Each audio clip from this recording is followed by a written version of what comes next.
ஒரு முக்கியமான விளக்கத்திற்காக ஏசாயா 55ஆம் அதிகாரத்துக்கிட்ட வந்தோம். என்ன விளக்கம் என்று சொன்னால், 2 முக்கியமான அடிப்படை அறிவு. ஒன்று, வெற்றிகரமான வாழ்க்கையினுடைய அறுவடைக்கு பெருக்கத்திற்கு விதைப்பு அறுப்பு இந்த பிரமாணம் தான் சோர்ஸ். விதைப்பு அறுப்பு பிரமாணம் தான் வெற்றிகரமான அறுவடைக்கு பெருக்கத்திற்கு சோர்ஸ். இப்போ பெருகணுமா, விதைக்கணும். இது சோர்ஸ். விதைக்கணும்னா அதுக்கு சோர்ஸ் ஒரு தீர்மானம் இருக்கணும். தீர்மானம் தான் சோர்ஸ். மனதின் நியமனம் அதுதான் சோர்ஸ் என்று ஃபர்ஸ்ட் அடிப்படை அறிவு பார்த்தோம். இரண்டாவது, இந்த மனதில் ஒரு தரமான தீர்மானம் எடுக்கணும்னா, மனதில் ஒரு ஆரோக்கியமான தீர்மானம் எடுக்கணும்னா, இந்த மனம் நல்ல ஸ்ட்ராங்கான மனமாக இருக்கும். இந்த ஆத்மா ஸ்ட்ராங்கான ஆத்மாவாக இருக்கும். ஆத்மா ஒரு பெரிய சவுண்ட் மைண்ட் ஆத்மாவாக இருக்கும். தெளிந்த புத்தி உள்ள ஆத்மாவாக இருக்கணும். அதுதான் பைபிள் சொல்லுது. 3 யோவான் 2ஆம் வசனத்தில், உன் ஆத்மா வாழ்கிறது போல எல்லாவற்றிலும் வாழ்ந்து சுகமாக இருக்கும்படி வேண்டிக் கொள்கிறேன். அப்போ ஆத்மா செழிப்படைய வேண்டும். ஆத்மா பெருகணும். ஆத்மா ஸ்ட்ராங்காக இருக்கணும். ஆத்மானா சொல்லுங்க. ஆத்மா எல்லாம் சொல்லுங்க. ஆத்மா மனுஷன் எப்படி இருக்கிறான்? ஆவி, ஆத்மா, சரீரம் உள்ளவனாக இருக்கிறான் இல்லையா? அப்போ ஆவி என்றால் 3 பகுதி இருக்குது உள்ள. நல்லா கவனிங்க. ஆவினா 3 பகுதி இருக்குது. ஆத்மானா 3 பகுதி இருக்குது. சரீரம்னா 3 பகுதி இருக்குது. ஆவினா 3 பகுதி. என்னது? ஐக்கியம், உள்ளுணர்வு, மனசாட்சி. இதுதான் ஆவி. ஸ்பிரிட்னு சொன்னாலே ஐக்கியம், உள்ளுணர்வு, மனசாட்சி. சொல்லுங்க. ஐக்கியம், உள்ளுணர்வு, மனசாட்சி. இதுதான் ஆவி. ஆத்மானா 3 காரியம் இருக்கு. என்னன்னா அறிவு, உணர்ச்சி, சித்தம். இதுதான் ஆத்மா. அறிவு, உணர்ச்சி, சித்தம். ஆத்மான்னு எங்கெல்லாம் பைபிளில் வருதோ அங்கெல்லாம் நாம் நம்முடைய அறிவை பற்றி பேசுகிறோம், நம்முடைய உணர்ச்சியை பற்றி பேசுகிறோம், நம்முடைய விருப்பங்களை பற்றி பேசுகிறோம். ஆத்மானாலே விருப்பம். அப்போ ஆத்மா வாழ்கிறது போலன்னா என்ன அர்த்தம்? ஆத்மால அறிவு ஸ்ட்ராங்காக இருக்கணும், உணர்ச்சிகள் ஸ்ட்ராங்காக இருக்கணும், விருப்பங்கள் ஸ்ட்ராங்காக இருக்கணும். இதுதான் அர்த்தம். ஆத்மானா 3 எல்லாம் சொல்லுங்க. அறிவு, உணர்ச்சி, சித்தம் அல்லது விருப்பம். சித்தம்னாலும் விருப்பம்னாலும் ஒன்று தான். அப்போ அந்த ஆத்மா ஸ்ட்ராங்காக இருக்கும். ஆத்மா வாழ்கிறது போலன்னா அறிவு அடைய வேண்டும், உணர்ச்சிகள் சரியானதாக இருக்க வேண்டும், நம்முடைய விருப்பங்கள் சரியானதாக இருக்க வேண்டும். அப்படிதான் அர்த்தம். சரீரம்னா 3 இருக்கு. சொல்லுங்க பாப்பா. சரீரம்னா 3 என்னென்ன இருக்கு? சரீரம்னா 3. சரீரம்னா என்ன? சரீரம்னா 3 காரியம். என்னது? ரத்தம், எலும்பு, சதை. இது 3 சேர்ந்ததுதான் சரீரம். ஆமாவா இல்லையா? ரத்தம், எலும்பு, சதை. அப்போ ஆத்மா வாழ்கிறது போல அப்படின்னா நம்முடைய அறிவு, நம்முடைய உணர்வுகள், நம்முடைய விருப்பங்கள் ஸ்ட்ராங்காக இருக்கணும். ஏன்னா தீர்மானம் எடுப்பதற்கு அதுதான் அங்கே வல்லமையானதாக இருக்குது. ஆத்மால தான் நம்ம தீர்மானம் எடுக்கிறோம். எல்லாம் எங்கே தீர்மானம் எடுக்கிறோம்? ஆத்மால. அப்போ ஆத்மா ஸ்ட்ராங்காக இருக்கணும். ஆத்மா இப்போ ஸ்ட்ராங்காக இல்லை. அதனால தான் தீர்மானம் சரியாக எடுக்க முடியல. எடுத்த தீர்மானத்தில் உறுதியாக இருக்க முடியல. அழகவனிங்க. எடுத்த தீர்மானத்தில் உறுதியாக எடுக்க முடியல. வெற்றிகரமான வாழ்க்கையை கடவுள் எங்கே வச்சிட்டார்னா, ஒரு மனுஷனுடைய ஆத்மாவில் அவன் எடுக்கிற தரமான தீர்மானத்தில் வைத்து விட்டார். தீர்மானத்தில் நீங்கள் ஸ்ட்ராங்காக இல்லைன்னா, தீர்மானத்தில் நாம் உறுதியாக இல்லைன்னா, தீர்மானத்தை எடுக்கக்கூடிய விதத்தில் சரியாக எடுக்கலை அப்படின்னா, நாம் அங்கங்கே அசைந்துக்கிட்டு இருந்தோம்னா நாம் நம்முடைய பொருளாதாரத்தில் பெருகவே முடியாது. ஒருவேளை விதைப்பு அறுப்பு பிரமாணம் சோர்ஸாக இருக்கலாம். ஆனால் விதைப்பு அறுப்பு பிரமாணம் சரியாய் உங்கள் வாழ்க்கையில் அமுல்படுத்தப்பட வேண்டும் என்றால் தீர்மானம் எடுப்பது கரெக்டாக இருக்கணும். ஏன்னா மனதின் நியமனம், ஆத்மாவின் தீர்மானம். ஆத்மா செழிப்படைய வேண்டும். அப்போ ஆத்மா செழிப்பு இல்லாமல் இருக்குது அப்படின்னா ஆத்மா வறண்டு போயிருக்குது. அதனால தான் ஏசாயா 55ஆம் அதிகாரத்துக்கிட்ட வந்தோம். ஏசாயா 55ஆம் அதிகாரத்தை 4 பகுதியாக பிரிக்கிறோம். நல்ல கவனிங்க. 4 பகுதியாக பிரிக்கிறோம். ஒன்று, ஏசாயா 55ஆம் அதிகாரம் 1லிருந்து 6 வசனம் முதல் பகுதி. 2வது பகுதி 7லிருந்து 9 வசனம். 3வது பகுதி 10லிருந்து 11. 4வது பகுதி 11லிருந்து கடைசி வரைக்கும் 4 பகுதியாக பிரிக்கிறோம். அது 4 பாயிண்டாக இருக்குது. என்ன பாயிண்ட்? ஃபஸ்ட்டு 1லிருந்து அந்த 6 வசனத்தில் கடவுள் என்ன பண்ணுறாருன்னா, இந்த வறண்டு போய் இருக்கிற ஆத்மாவை அழைக்கிறார். வறண்டு போயிருக்கிற ஆத்மாவை தன் அண்டைக்கு அழைக்கிறார். இன்னும் சொல்ற கூட வசனம் சொல்லுது, வறண்டு போயிருக்கிற ஆத்மாவை தண்ணீர்கள் அண்டைக்கு அழைக்கிறார். தண்ணீர்கள் அண்டைக்கு அழைக்கும் போது அவர் என்ன சொல்றாருன்னா, பணம் இல்லாதவர்களே, தாகமாக இருக்கிறவர்களே, எல்லாரும் என்னிடத்தில் இலவசமாய் பாடம் பண்ணுங்கன்றாரு. அப்போ ஆண்டவர் ஆத்மாவை செழிப்படைய பண்றதுக்கு எந்த டோக்கனும் வசூல் பண்றதில்லை. ஆத்மாவை ஸ்ட்ராங் பண்றதுக்கு எந்த விதமான டிக்கெட்டும் போடுறதில்லை. ஆத்துமாவை ஸ்ட்ராங் பண்றதுக்கு, ஆத்துமால ஒரு பெரிய சவுண்ட் மைண்ட், அந்த புத்தி தெளிவை தர்றதுக்கு கடவுள் வந்து இலவசமாய் அதை செய்கிறார். எத்தனை பேர் ஆமென் சொல்றீங்க? சத்தமா சொல்லுங்க. இலவசமாக அதை பண்றாரு. அதனாலதான் பாருங்க, சபைக்கு நாம் இலவசமாய் ஒன்றை பெற வருகிறோம். அது என்னதுன்னா, ஒரு ஆத்துமாவில் உண்டாகிற ஒரு செழிப்பை இலவசமாய் நாம் பெறுகிறோம். இந்த வறண்டு போன நிலம் போல இருக்கிற அந்த ஆத்துமாவை கடவுள் தண்ணீர் பாய்ச்சி அதை வந்து ஒரு பெரிய அமோக விளைச்சலை தரக்கூடிய ஒரு நிலம் போல அவர் பண்படுத்துகிறார். இதான் முதல் பகுதியில் சொல்லப்பட்டிருக்குது. அதுக்கு அவர் என்ன பண்றாருன்னா, அழைக்கிறார், ஒரு அழைப்பு கொடுக்கிறாரு. வருத்தப்பட்டு பாரம் சுமக்கிறவர்கள் நீங்கள் எல்லாரும் என்னிடத்திற்கு வாருங்கள் ஒரு அழைப்பு கொடுக்கிறாரு. இலவசமாய் வாங்கி புசியுங்கன்றார், இலவசமாய் பானம் பண்ணுங்கன்றாரு.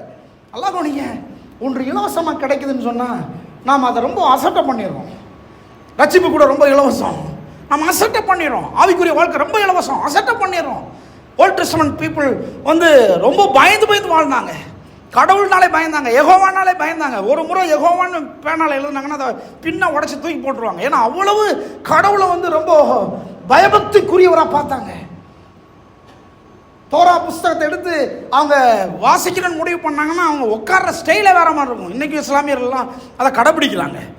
அவங்க வஸ்திரத்தை கூட அவங்க என்ன செய்வாங்க, அதை ரொம்ப தாழ்மையாக இது பண்ணி அந்த புஸ்தகத்தை தொடுறதே பெரிய பயபக்தியாக இருக்கும். அதை கையில் கூட வைக்க மாட்டாங்க, அதுக்குன்னு முன்னால் ஒரு டேபிள் வச்சுருப்பாங்க, அதில் தான் வச்சு திறப்பாங்க. அவ்வளோ பெரிய ஒரு என்ன சொல்கிறது, ஒரு பயபக்தி இருந்தது. இன்னைக்கு நமக்கு இலவசமாக ஏதாவது கிடைக்குதுன்னா அதில் ரொம்ப குறித்து நாம் அசட்டை பண்ணிடுறோம். ஒரு புஸ்தகத்தை இலவசமாக நீங்கள் பெற்றுக்கொண்டீங்கன்னா படிக்கவே மாட்டீங்க, இல்லை நம்ம வாங்கி ஓரத்தில் வச்சுருவோம். நீங்கள் எதுக்கு விலை கொடுக்குறீர்களோ அதில் தான் ரொம்ப கவனமாக இருக்கிறீங்க. அப்போ நான் சொல்கிறேன், ஒன்று இலவசமாக நமக்கு கிடைக்குதுன்னு சொன்னால் அது நமக்கு இலவசமாக கிடைப்பதற்காக வேற ஒருவரால் கிரயம் செலுத்தப்பட்டிருக்கிறது என்பதை நாம் எண்ணி பார்க்க வேண்டும். ரட்சிப்பு இலவசம் தான், ஆனால் தேவன் அதற்கு கிரயம் செலுத்தி இருக்கிறார். இப்போ ஆத்துமாக்களை கர்த்தர் அழைக்கிறார். அதை அந்த வறண்டு போன ஆத்துமாவை வந்து தண்ணீர் போல அதுக்கு ஊற்றி அதை செழிக்க வைக்க பார்க்குறாரு. அதான் சொன்னேன், எப்பெல்லாம் நீங்கள் கடவுளுடைய வார்த்தை நண்டு வருகிறீர்களோ அப்பொழுதெல்லாம் அமோக விளைச்சலுக்கென்று உங்கள் ஆத்துமாவை கர்த்தர் பண்படுத்துகிறார். உங்கள் ஆத்துமாவை கர்த்தர் என்ன பண்றாரு, ஒரு தயார்படுத்துகிறார். எத்தனை பேர் விசுவாசிக்கிறீங்க? ஆமென். கடவுளுடைய வார்த்தையை உள்ளத்தில் அனுப்புகிறார். அப்போ தயார்படுத்துறாரு. எப்படி தயார்படுத்துறாரு? ஒன்று, எப்படி இந்த ஆகாரம் வந்து சரீரத்துக்கு நோய் எதிர்ப்பு சக்தியை பெருக பண்ணுகிறதோ அப்படியே இந்த ஆத்துமாவுக்கு தேவனுடைய வார்த்தையை உள்ள கொண்டு வரும்போது தீமையை எதிர்க்கிற சக்தியை கர்த்தர் பெருக பண்ணுகிறார். கைத்தட்டி ஒரு ஆமென் சொல்லு. ஆமென், அல்லேலூயா. தீமையை எதிர்க்கிற சக்தி. தீமை எங்க இருக்குன்னே தெரியாது, எதிர்மறையான காரியங்கள் எங்க இருக்குன்னே தெரியாது. எதிர்மறையான காரியங்களை எதிர்க்கிற சக்தி, பயத்தை எதிர்க்கிற சக்தி, நம்முடைய வாழ்க்கையில் ஆவிக்குரிய மண்டலத்தில் நம்மோடு போராடுகிற சில காரியங்களை எதிர்க்கிற சக்தியை நாம் ஆத்துமாவிலே கர்த்தருடைய வார்த்தையின் மூலமாக பெறுகிறோம். அதனாலதான் ஆண்டவர் சொன்னார், வார்த்தையினால் நீ பிழைப்பாய், வார்த்தையினால் நீ ஜெயிப்பாய், வார்த்தையினால் நீ எல்லாவற்றையும் மேற்கொள்ளுவாய். எத்தனை பேர் அப்படி பார்க்குறீங்க? எப்படி சார் நல்ல ஆரோக்கியமான சரீரத்தை உருவாக்குவதற்காக நம்ம எப்படி ஆரோக்கியமான ஆகாரத்தை சாப்பிட்றோம்? நான் இப்படி சொல்லியிருக்கேன், இந்த உலகத்தில் வியாதிகள் பெருகி இருக்கிறது எப்படியோ தீமையும் அந்த அளவுக்கு பெருகி இருக்கிறது, எதிர்மறையான காரியங்களும் அந்த அளவுக்கு பெருகி இருக்கிறது. எத்தனை பேர் அப்படி பார்க்குறீங்க? ஆமென். எத்தனை பேர் சவால்களை பார்க்குறீங்க? எத்தனை பேர் சூழ்நிலைகளை பார்க்குறீங்க? மனிதர்களே எதிர்மறையான காரியங்களை நமக்கு முன்னால் வைக்கிறாங்க, சவால்களை வைக்கிறாங்க, தடைகளை வைக்கிறாங்க. நம்பி காரியங்களை செய்யும் போது அந்த நம்பிக்கைக்கு விரோதமாக சில காரியங்களை செய்கிறாங்க. எக்ஸாம்பிளுக்கு கொஞ்ச நாளைக்கு முன்னால் ஒரு நபருக்காக நான் முன்னால் நின்னேன், கொஞ்சம் பணம் வாங்கி கொடுக்குறதுக்காக. ஆனால் இன்னைக்கு வரைக்கும் இத்தனைக்கும் ஊழியம் செய்கிற ஆட்கள் இன்னைக்கு வரைக்கும் அதை வந்து செலுத்த முடியாத செலுத்துவதற்கு ஆத்மா வரமாட்டேங்குது, இருதயம் வரமாட்டேங்குது. இது எவ்வளோ பெரிய சவால்னு நினைக்கிறீங்க? எவ்வளோ பெரிய போராட்டம்! முன்னால் நிற்கிற ஆள் மாட்டிக்கிறோம். அவ்வளோ பெரிய எதிர்மறையான காரியங்களை சந்திக்கும் போது இந்த ஆத்மா ஆரோக்கியம் இல்லைன்னு சொன்னால் நாம் இப்படிப்பட்ட கண்ணுக்கு மறைவாயிருக்கிற இந்த சவால்களை நாம் ஜெயிக்கவே முடியாது. எத்தனை பேர் ஆமென் சொல்றீங்க? இருக்கிறீங்களா இல்லையா? ஆமென். அப்போ எதிர்மறையான காரியங்கள் நிறைய இருக்குது. வியாதி எப்படி பெருகி இருக்குதோ அப்படியே எதிர்மறையான காரியங்கள் பெருகி இருக்குது. சரீரத்தில் வருகிற வியாதியை சரி பண்ணுவது எவ்வளவு அவசியமோ அவ்வளவு அவசியம் மனதில் எழும்புகிற தீமையான எதிர்மறையான எண்ணங்களை நாம் சரி செய்ய வேண்டும். எத்தனை பேர் இருக்கிறீங்க? வியாதியை சரி பண்றதுக்கு டாக்டர்கிட்ட போற மாதிரி மனதில் உண்டாகிற எண்ணங்களை சரி பண்ண ஆத்துமாவை கர்த்தருடைய வார்த்தையிலே கொண்டு வர வேண்டும், எண்ணங்களை சரி பண்ண வேண்டும். அதனாலதான் ஆத்தும ஆரோக்கியமா இல்ல, தரமான தீர்மானம் எடுக்க முடியல, எடுத்த தீர்மானத்தில் உறுதியா இருக்க முடியல. ஒரு தீர்மானத்தை எடுக்கிறோம், அந்த தீர்மானத்தில் உறுதியா இருக்க முடியாதபடிக்கு சூழ்நிலைகளை சந்திக்கிறோம், சவால்களை சந்திக்கிறோம், சில பிரச்சனைகளை சந்திக்கிறோம். அப்படி சந்திக்கும் போது கொஞ்சம் அசைஞ்சிடுறோம். விதைக்கணுன்ற அந்த தீர்மானத்தை நாம் விதைக்க முடியாமல் போயிருது. பிரச்சனைகள் வரும்போது, சூழ்நிலைகள் வரும்போது. போன வாரம் விபிஎஸ் நடந்துச்சு, சில பொருளாதார நெருக்கம். பட் ஆனால் கொஞ்சம் தசமம் காணிக்கை விதைகளை நான் எடுத்து வச்சிருந்தேன். அதில் கை வைக்கிற அளவுக்கு போயிடுச்சு, என் மனசே போல. அதில் கை வைக்கக்கூடாது, அது ஒரு குறிப்பிட்ட ஊழியத்திற்காக எடுத்து வச்சுட்டே வரேன். கை வைக்கக்கூடாது, ஆனால் கை வைக்க வேண்டிய சூழ்நிலை வந்துச்சு. ஆனால் ஒரு தீர்மானத்தோட கை வச்சேன். என்னன்னா, அடுத்து வந்த உடனே இந்த கடனை முதல்ல அடைக்கணும்னு. ஆமென். இது ஒரு கடன் போல நினைச்சேன், அதை உடனே வச்சிடணும் அப்படின்னு கடன்னு வச்சுட்டேன். எதுக்கு சொல்ல வரேன், சில சவால்கள் இது, தடைகள் இது. ஆண்டவர் அதெல்லாம் பார்க்குறாரு. என் மகனுக்கு ஒரு தேவை வரும்போது, ஒரு பிரச்சனை வரும்போது, ஒரு ஊழியம்ன்ற காரியத்தில் கூட ஒரு போராட்டம் வரும்போது அவன் எடுத்துக்கொண்ட தீர்மானத்தில் எப்படி இருக்கிறான்னு கர்த்தர் பார்க்கிறார். எத்தனை பேர் என்னோட ஆமென்னு சொல்றீங்க? தீர்மானத்தில் அசைறீங்கன்னா ஆத்துமான ஆரோக்கியமாலான்னு அர்த்தம். தீர்மானத்தில் அசைறீங்கன்னா நீங்க சொல்றீங்க, இல்லைங்க எனக்கு இருக்கிற பிரச்சனை உங்களுக்கு, ஏங்க பிரச்சனை இல்லைங்க, ஆத்துமாவில் ஆரோக்கியம் இல்லை. ஆத்துமா வறண்டு போயிருக்குது. ஆத்துமாவுக்கு போதுமான போஷாக்கா இருக்கிற கடவுளுடைய வார்த்தை ஊற்றப்படவில்லை. தண்ணீர் போல அது ஊற்றப்பட்டால் எவ்வளவு பெரிய சவால்களையும் நாம் சந்திப்பதற்கு நாம் தைரியமும் நிச்சயமும் உறுதியும் உள்ளவர்களாக நாம் நிற்போம். நாம சொல்லுவோம், என் குடும்பத்தில் எந்த சூழ்நிலையிலும் கர்த்தர் ஒரு தலைகுனிவை ஏற்படுத்த மாட்டார். எந்த சூழ்நிலையிலும் நெருக்கடி மோசமா இருக்கும்போது, பிரச்சனை மோசமா இருக்கும்போது, தேவைகள் அதிகமா இருக்கும்போது, கடன் நெருக்கும் போது, மனிதர்கள் உண்மை இல்லாமல் போகும்போது சொல்லுவோம், கர்த்தர் என்னை தலைகுனிய விட மாட்டார். ஏன்னா ஆத்துமா அவ்வளவு ஸ்ட்ராங்கா இருக்குது, உள்ள அவ்வளவு ஸ்ட்ராங்கா இருக்குது. ஆத்துமாவுல அவ்வளவு பெரிய ஒரு நீர் ஊற்று பாய்ச்சப்பட்டிருக்கிறது. அண்ணன் பாடினார்ல, எனக்குள்ளே ஜீவ ஊற்று வற்றவே வற்றாது ஒரு நாளும். இந்த மாதிரி கன்ஃபஸ் பாருங்க, அதற்கு பாட பாட பாட அப்படி நம்பிக்கை பெருகுது. எனக்குள்ள ஒரு ஜீவ ஊற்று இருக்குது, அது வற்றவே வற்றாது. அப்போ ஆரோக்கியமான மனம் ரொம்ப முக்கியம், ஆரோக்கியமான உள்ளம் ரொம்ப முக்கியம். அதான் சொல்லுது, ஆத்துமா வாழ்கிறது போல எல்லாவற்றிலும் வாழ்ந்து சுகமாக இருக்கணும். ஆமென். அப்போ எடுத்துக்கொண்ட தீர்மானத்தில் உறுதியா இருக்கிறதுக்கு ஆத்துமா தான் ரொம்ப முக்கியமா இருக்குது. சரீரத்தில் வருகிற வியாதியை சரி பண்றது எப்படியோ அப்படியே ஆத்துமாவில் வருகிற எதிர்மறையான சவால்களை நாம் சரி பண்ணுவது அவ்வளவு அவசியமாக இருக்கிறது. வியாதியோட ஒரு மனுஷன் நெடுங்காலமாய் நல்ல வாழ்க்கையை அனுபவிக்க முடியாது போல, தீமையான எதிர்மறையான காரியங்களை எண்ணங்களோடு ஒரு மனுஷன் வெற்றிகரமா வாழவே முடியாது. ஆமென் சொல்றீங்க. உள்ள எதிர்மறையான எண்ணங்கள், உள்ள தீமையான காரியங்கள், உள்ள சவால்கள், ஆத்மாவில் இருக்கிற அந்த நொந்து போன எண்ணங்களை வச்சுக்கிட்டு உங்களால் வெற்றிகரமாக வாழ முடியாது. எப்படி சரீரத்தில் ஒரு வியாதி இருந்தால் எப்படி வெற்றிகரமாக வாழ முடியாதோ, நெடுநாட்கள் வாழ முடியாதோ, அப்படி ஆத்மா. கடவுளுடைய பேரார்வம் சரீரம் கிடையாது, கடவுளுடைய பேரார்வம் உங்களுடைய ஆத்மா. கடவுள் உங்களுடைய ஆத்மாவின் மேலே ஒரு பேரார்வம் உள்ளவராக இருக்கிறார். ஹல்லேலூயா. நீங்க வெளியில அழகா இருக்கீங்களான்றது முக்கியம் இல்லை, வெளியே ஹைட்டா இருக்கிறீங்களா குண்டா இருக்கிறீங்களா யாரு நீங்கன்றது முக்கியம். ஆனா பெண்ணா அது முக்கியம் இல்லைங்க. ஆத்துமாவில உண்டாகிற ஆரோக்கியம் தேவன் அதை தான் பார்க்கிறார். ஆத்துமாவின் மேலே கடவுள் ஒரு பேரார்வம் உள்ளவராக இருக்கிறார். எத்தனை பேர் ஆமென் சொல்றீங்க? 1-6 வசனம் இதை தான் சொல்லுது. அதனாலதான் அவர் சொல்றாரு, இலவசமாய் ஒரு அழைப்பை கொடுக்கிறார். எல்லாரும் வாங்க, எல்லாரும் வாங்க. உங்க ஆத்துமா வறண்டு போயிருக்கா?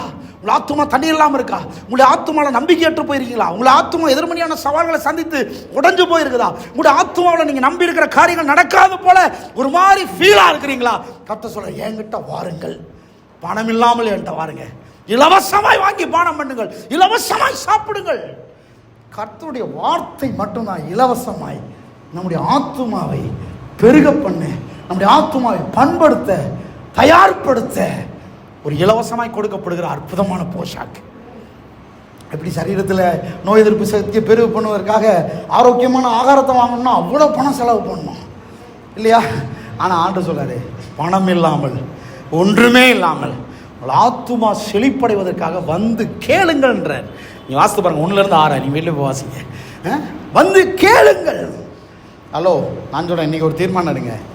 எந்த சூழ்நிலையும் கடவுளுடைய வார்த்தை கேட்பதற்கு மாத்திரம் நான் வந்து ஒரு நாளும் ஒரு நிராகரிப்பை தரவே மாட்டேன். ஏன்னு சொன்னால் உங்கள் வாழ்க்கையில் தோல்விக்கெல்லாம் காரணம் ஆத்துமா செழிப்படையாது, ஆத்துமா பெருகாது. ஒரு தீர்மானம் எடுத்தால் பிசாசுக்கு நல்லா தெரியும். நீங்கள் ஒரு தீர்மானம் எடுத்தீங்கன்னா அந்த தீர்மானத்தில் உறுதியாக நின்றுட்டீங்கன்னா உங்கள் வாழ்க்கை செழிச்சிடும்னு தெரியும். அதனால தான் அவன் என்ன பண்ணுறான்னா தீர்மானத்தை அசைக்க பார்க்குறான். தீர்மானத்தை அசைக்க பார்க்குறக்கு அவனால் ஒன்று தான் செய்ய முடியும். என்ன செய்ய முடியும்? கான்டெக்ஸ்ட் படி சொல்லுங்கள். ஒன்று தான் செய்ய முடியும். உங்கள் தீர்மானத்தில் உங்களை அசைக்கும்படிக்கு ஒன்று தான் செய்ய முடியும். என்ன செய்ய முடியும்? உங்கள் ஆத்துமாவை கடவுளுடைய வார்த்தையை கேட்க விடாமல் பண்ண முடியும். அவ்வளோதான். அப்படியே நீங்கள் தைரியமாக அவனை ஜெயிச்சு கேட்டீங்கன்னா கூட லூக்கா 4 சொல்லுது, மார்க் 4 சொல்லுது, அவன் கேட்ட வசனத்தை எடுத்து போடுகிறான்.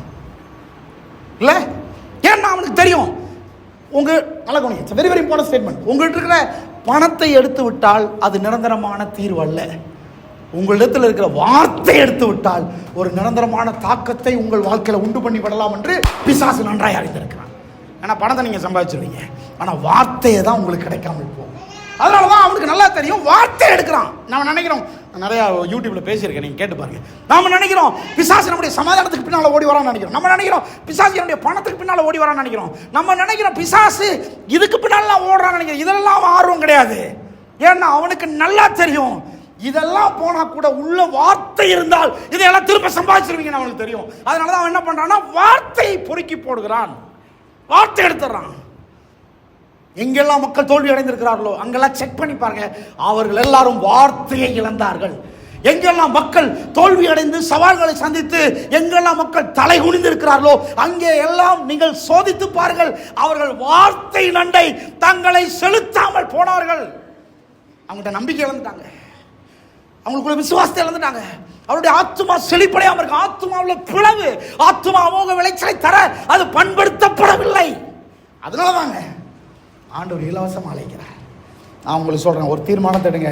கடவுளுடைய வார்த்தையை கேட்பதற்கு எந்த சூழ்நிலையிலும் நான் வேற எதை வச்சு காம்ப்ரமைஸ் பண்ணவே மாட்டேன். கடவுளுடைய வார்த்தை தான் எனக்கு இம்பார்ட்டன்ட். தீர்மானிக்கிறீங்களா? ஆமென். செகண்ட், 7ஆம் வசனத்திலிருந்து ஏசாயா எப்படி சொல்றாரு? வார்த்தைனால இப்ப ஆத்துமாவில் என்ன நடக்குதுன்னா மனதில் உண்டாகிற ஒரு அதிரடி மாற்றம் உண்டாகுது ஆத்துமாவில். என்ன அதிரடி மாற்றம்? இதை கொஞ்சம் நம்ம பேசணும். என்னன்னா இந்த வார்த்தை உள்ள வரும்போது ஆத்துமாவில் என்ன நடக்குது? இந்த ஆத்துமா ஆரோக்கியமாகணும், செழிப்படையணும், ஆத்துமா ஸ்ட்ராங் ஆகணும். அப்படின்னா ஒன்று இதில் வார்த்தை இல்லை, அதனாலதான் தீர்மானம் எடுத்து உறுதியா இருக்க முடியல. ரெண்டாவது, இந்த ஆத்துமாவில் கடந்த கால தவறுகளினால், கடந்த கால தோல்விகளினால் மனம் வருந்தி தேவனிடத்தில் தன்னை சிருஷ்டித்தவரிடத்தில் திரும்ப வேண்டும். இந்த ஆத்துமாவோட செகண்ட் ஒரு காரியம் நடக்குது. என்ன நடக்குதுன்னா ஆண்டவர் அழைக்கிறது ஆத்துமாவை செழிக்க வைக்கிறதுக்கு வார்த்தையின் மூலமா. அந்த காரியத்திற்கு இன்னொரு காரியத்தை செய்யறாரு. என்ன பண்றாருன்னா கடந்த கால தவறுகளுக்காகவும் அதனால் உண்டான தோல்விகளுக்காகவும் இந்த ஆத்துமாவை மனம் வருந்தி தேவனண்டைக்கு திரும்பும்படிக்கு மன்னிப்படையும்படிக்கு கர்த்தர் செய்கிறார். ஆரோக்கியமான ஆத்துமாவை பெற வேண்டும் என்றால் கடந்த கால தவறுகளுக்காக தோல்விகளுக்காக நாம் கடவுளண்டை திரும்பி மன்னிப்படைய வேண்டும். எத்தனை பேர் என்னோட ஒத்துக்கிறீங்க? எத்தனை பேர் ஒத்துக்கிறீங்க? அல்லேலூயா. ஆரோக்கியமான ஆத்துமா வேண்டுமா? ஆரோக்கியமான மனம் வேண்டுமா? ஆரோக்கியமான சிந்தை வேண்டுமா? ஒரு ஆரோக்கியமான தீர்மானத்தை எடுத்து வெற்றிகரமான ஒரு வாழ்க்கை வாழ விரும்புகிறீர்களா? செகண்ட் பாயிண்ட் ரொம்ப இம்பார்ட்டன்ட். ஒரு அதிரடி மாற்றம் ஆத்மாவில் உண்டாக வேண்டும். என்ன அதிரடி மாற்றம்? கடந்த கால தவறுகளுக்காக, கடந்த கால தோல்விகளுக்காக இந்த ஆத்மா தன்னை சிருஷ்டித்தவர்களுக்கு நேராக திரும்ப வேண்டும் என்று எதிர்பார்க்கிறார், மன்னிப்படைய வேண்டும் என்று எதிர்பார்க்கிறார். இது ஒரு நேர்மறையான மனதின் வெற்றிகரமான ஆட்டிடியூடு. நிறைய பேர் நினைக்கிறாங்க தன்னுடைய கடந்த கால தவறுகளுக்காக அதனால் உண்டான தோல்விகளுக்காக மனம் திரும்புவது, மனம் வருந்துவது, தேவன்கிட்ட திரும்புவது, மக்கள்கிட்ட திரும்புவது என்பது ஒரு தோல்வி மனப்பான்மை நினைக்கிறாங்க. ஹலோ, அது தோல்வி மனப்பான்மை அல்ல, அது வெற்றிகரமான மனதினுடைய ஆட்டிடியூடு. எத்தனை பேர் ஆமென் சொல்றீங்க? ஒரு வெற்றிகரமான மனதின் ஆட்டிடியூட் என்ன தெரியுமா? மனம் வருந்துவது, கடந்த கால தவறுகளை ஒத்துக்கொள்வது, கடந்த கால தவறுகளினால் உண்டான தோல்விகளிலிருந்து திருந்துவதற்கென்று கடவுளிடத்திலும் மனிதனிடத்திலும் போய் மன்னிப்பு கேட்பது ஒரு வெற்றிகரமான ஆட்டிடியூட். கை தட்டி ஒரு ஆமென் சொல்லுங்க. ஏற்றுக்கொள்றீங்களா? அது ஒரு ஆரோக்கியமான மனம், அது ஒரு தெய்வீக மனம். தெய்வீக மனமும் ஆரோக்கியமான மனமும் தான் அதிரடி மாற்றத்தை கொண்டு வர முடியும். பொருளாதாரத்தில் செழிப்படைகிறதுக்கு இதெல்லாம் நடக்குது. கடவுள் ஏசாயா 55 தெளிவா சொல்லி வச்சிருக்கிறார். ஒண்ணு, ஆத்துமா ஆரோக்கியம் அடையணும். இரண்டாவது, அப்பதான் தீர்மானத்தை எடுத்து உறுதியா இருக்க முடியும். ரெண்டாவது, இந்த ஆத்துமா கடந்த கால தோல்விகள், கடந்த கால தவறுகளுக்காக தேவன் அண்டை திரும்புகிறது. ஏன்னு சொன்னா, நல்ல கவனிங்க, ரொம்ப டீப்பான சில காரியங்களை சொல்றேன். ஏன்னா மனுஷன் தேவனால் மன்னிப்பு அடைந்து விட்டான் என்பதனாலே அவன் மாறி விட்டான் என்ற அர்த்தம் இல்லை. It's very very important. எத்தனை பேர் ஆமென் சொல்றீங்க? ஹalleluya. எத்தனை பேர் ஆமென் சொல்றீங்க? Price God. ஹalleluya. டிஸ்டர்ப் இருக்குல்ல? ஆமென். கவனிங்க, வெரி இம்பார்ட்டன்ட். தேவன் மன்னித்து விட்டார். எத்தனை பேர் ஆமென் சொல்றீங்க? தேவன் மன்னித்து விட்டார் என்பதனால் நீங்கள் மாறிவிட்டீர்கள் என்ற அர்த்தம் இல்லை. தேவன் மன்னிச்சிட்டார், உண்மைதான். ஆனால் நாம் மாறிவிட்டோம் என்ற அர்த்தம் இல்லை. ஏசாயா தெளிவா சொல்றாரு, மன்னிக்கப்பட்ட அந்த மனிதன் தேவனிடத்திற்கு திரும்பி தான் துன்மார்க்கத்தின், தன்னுடைய அக்கிரமத்தின் நினைவுகளை, எண்ணங்களை விட்டு அவருடைய வழிகளுக்கு நேராக திரும்ப வேண்டும். நாம் மன்னிக்கப்பட்டதை எதுக்கு தெரியுமா? அவர் அண்டைக்கு திரும்புவதற்கு. தேவன் மன்னிச்சிட்டார் அவருடைய பெருந்தன்மை காண்பிக்கிறது. தேவன் நம்மை ஏற்றுக்கொண்டார் என்பது அவருடைய பெருந்தன்மை காண்பிக்கிறது. தேவன் நம்முடைய கடந்த கால தோல்விகளையும் பாவங்களையும் குற்றங்களையும் பொருட்டா எண்ணவில்லை என்பது அவருடைய பெருந்தன்மை காண்பிக்கிறது. அவர் மன்னித்து விட்டார் என்பதனால நான் மாறிவிட்டேன் என்று அர்த்தம் இல்லை. நம்முடைய ஆத்மாவிலே நாம் மாறி அவருடைய திரும்ப வேண்டும் என்று அவர் எதிர்பார்த்து கொண்டிருக்கிறார். அதனால வசனம் சொல்லுது, உங்களுடைய துன்மார்க்க எண்ணங்களை விட்டு, உங்கள் அக்கிரமங்க எண்ணங்களை விட்டு அவர் அண்டைக்கு திரும்புங்கள் என்று அழைக்கிறார். இருக்கிறீங்களா இல்லையா?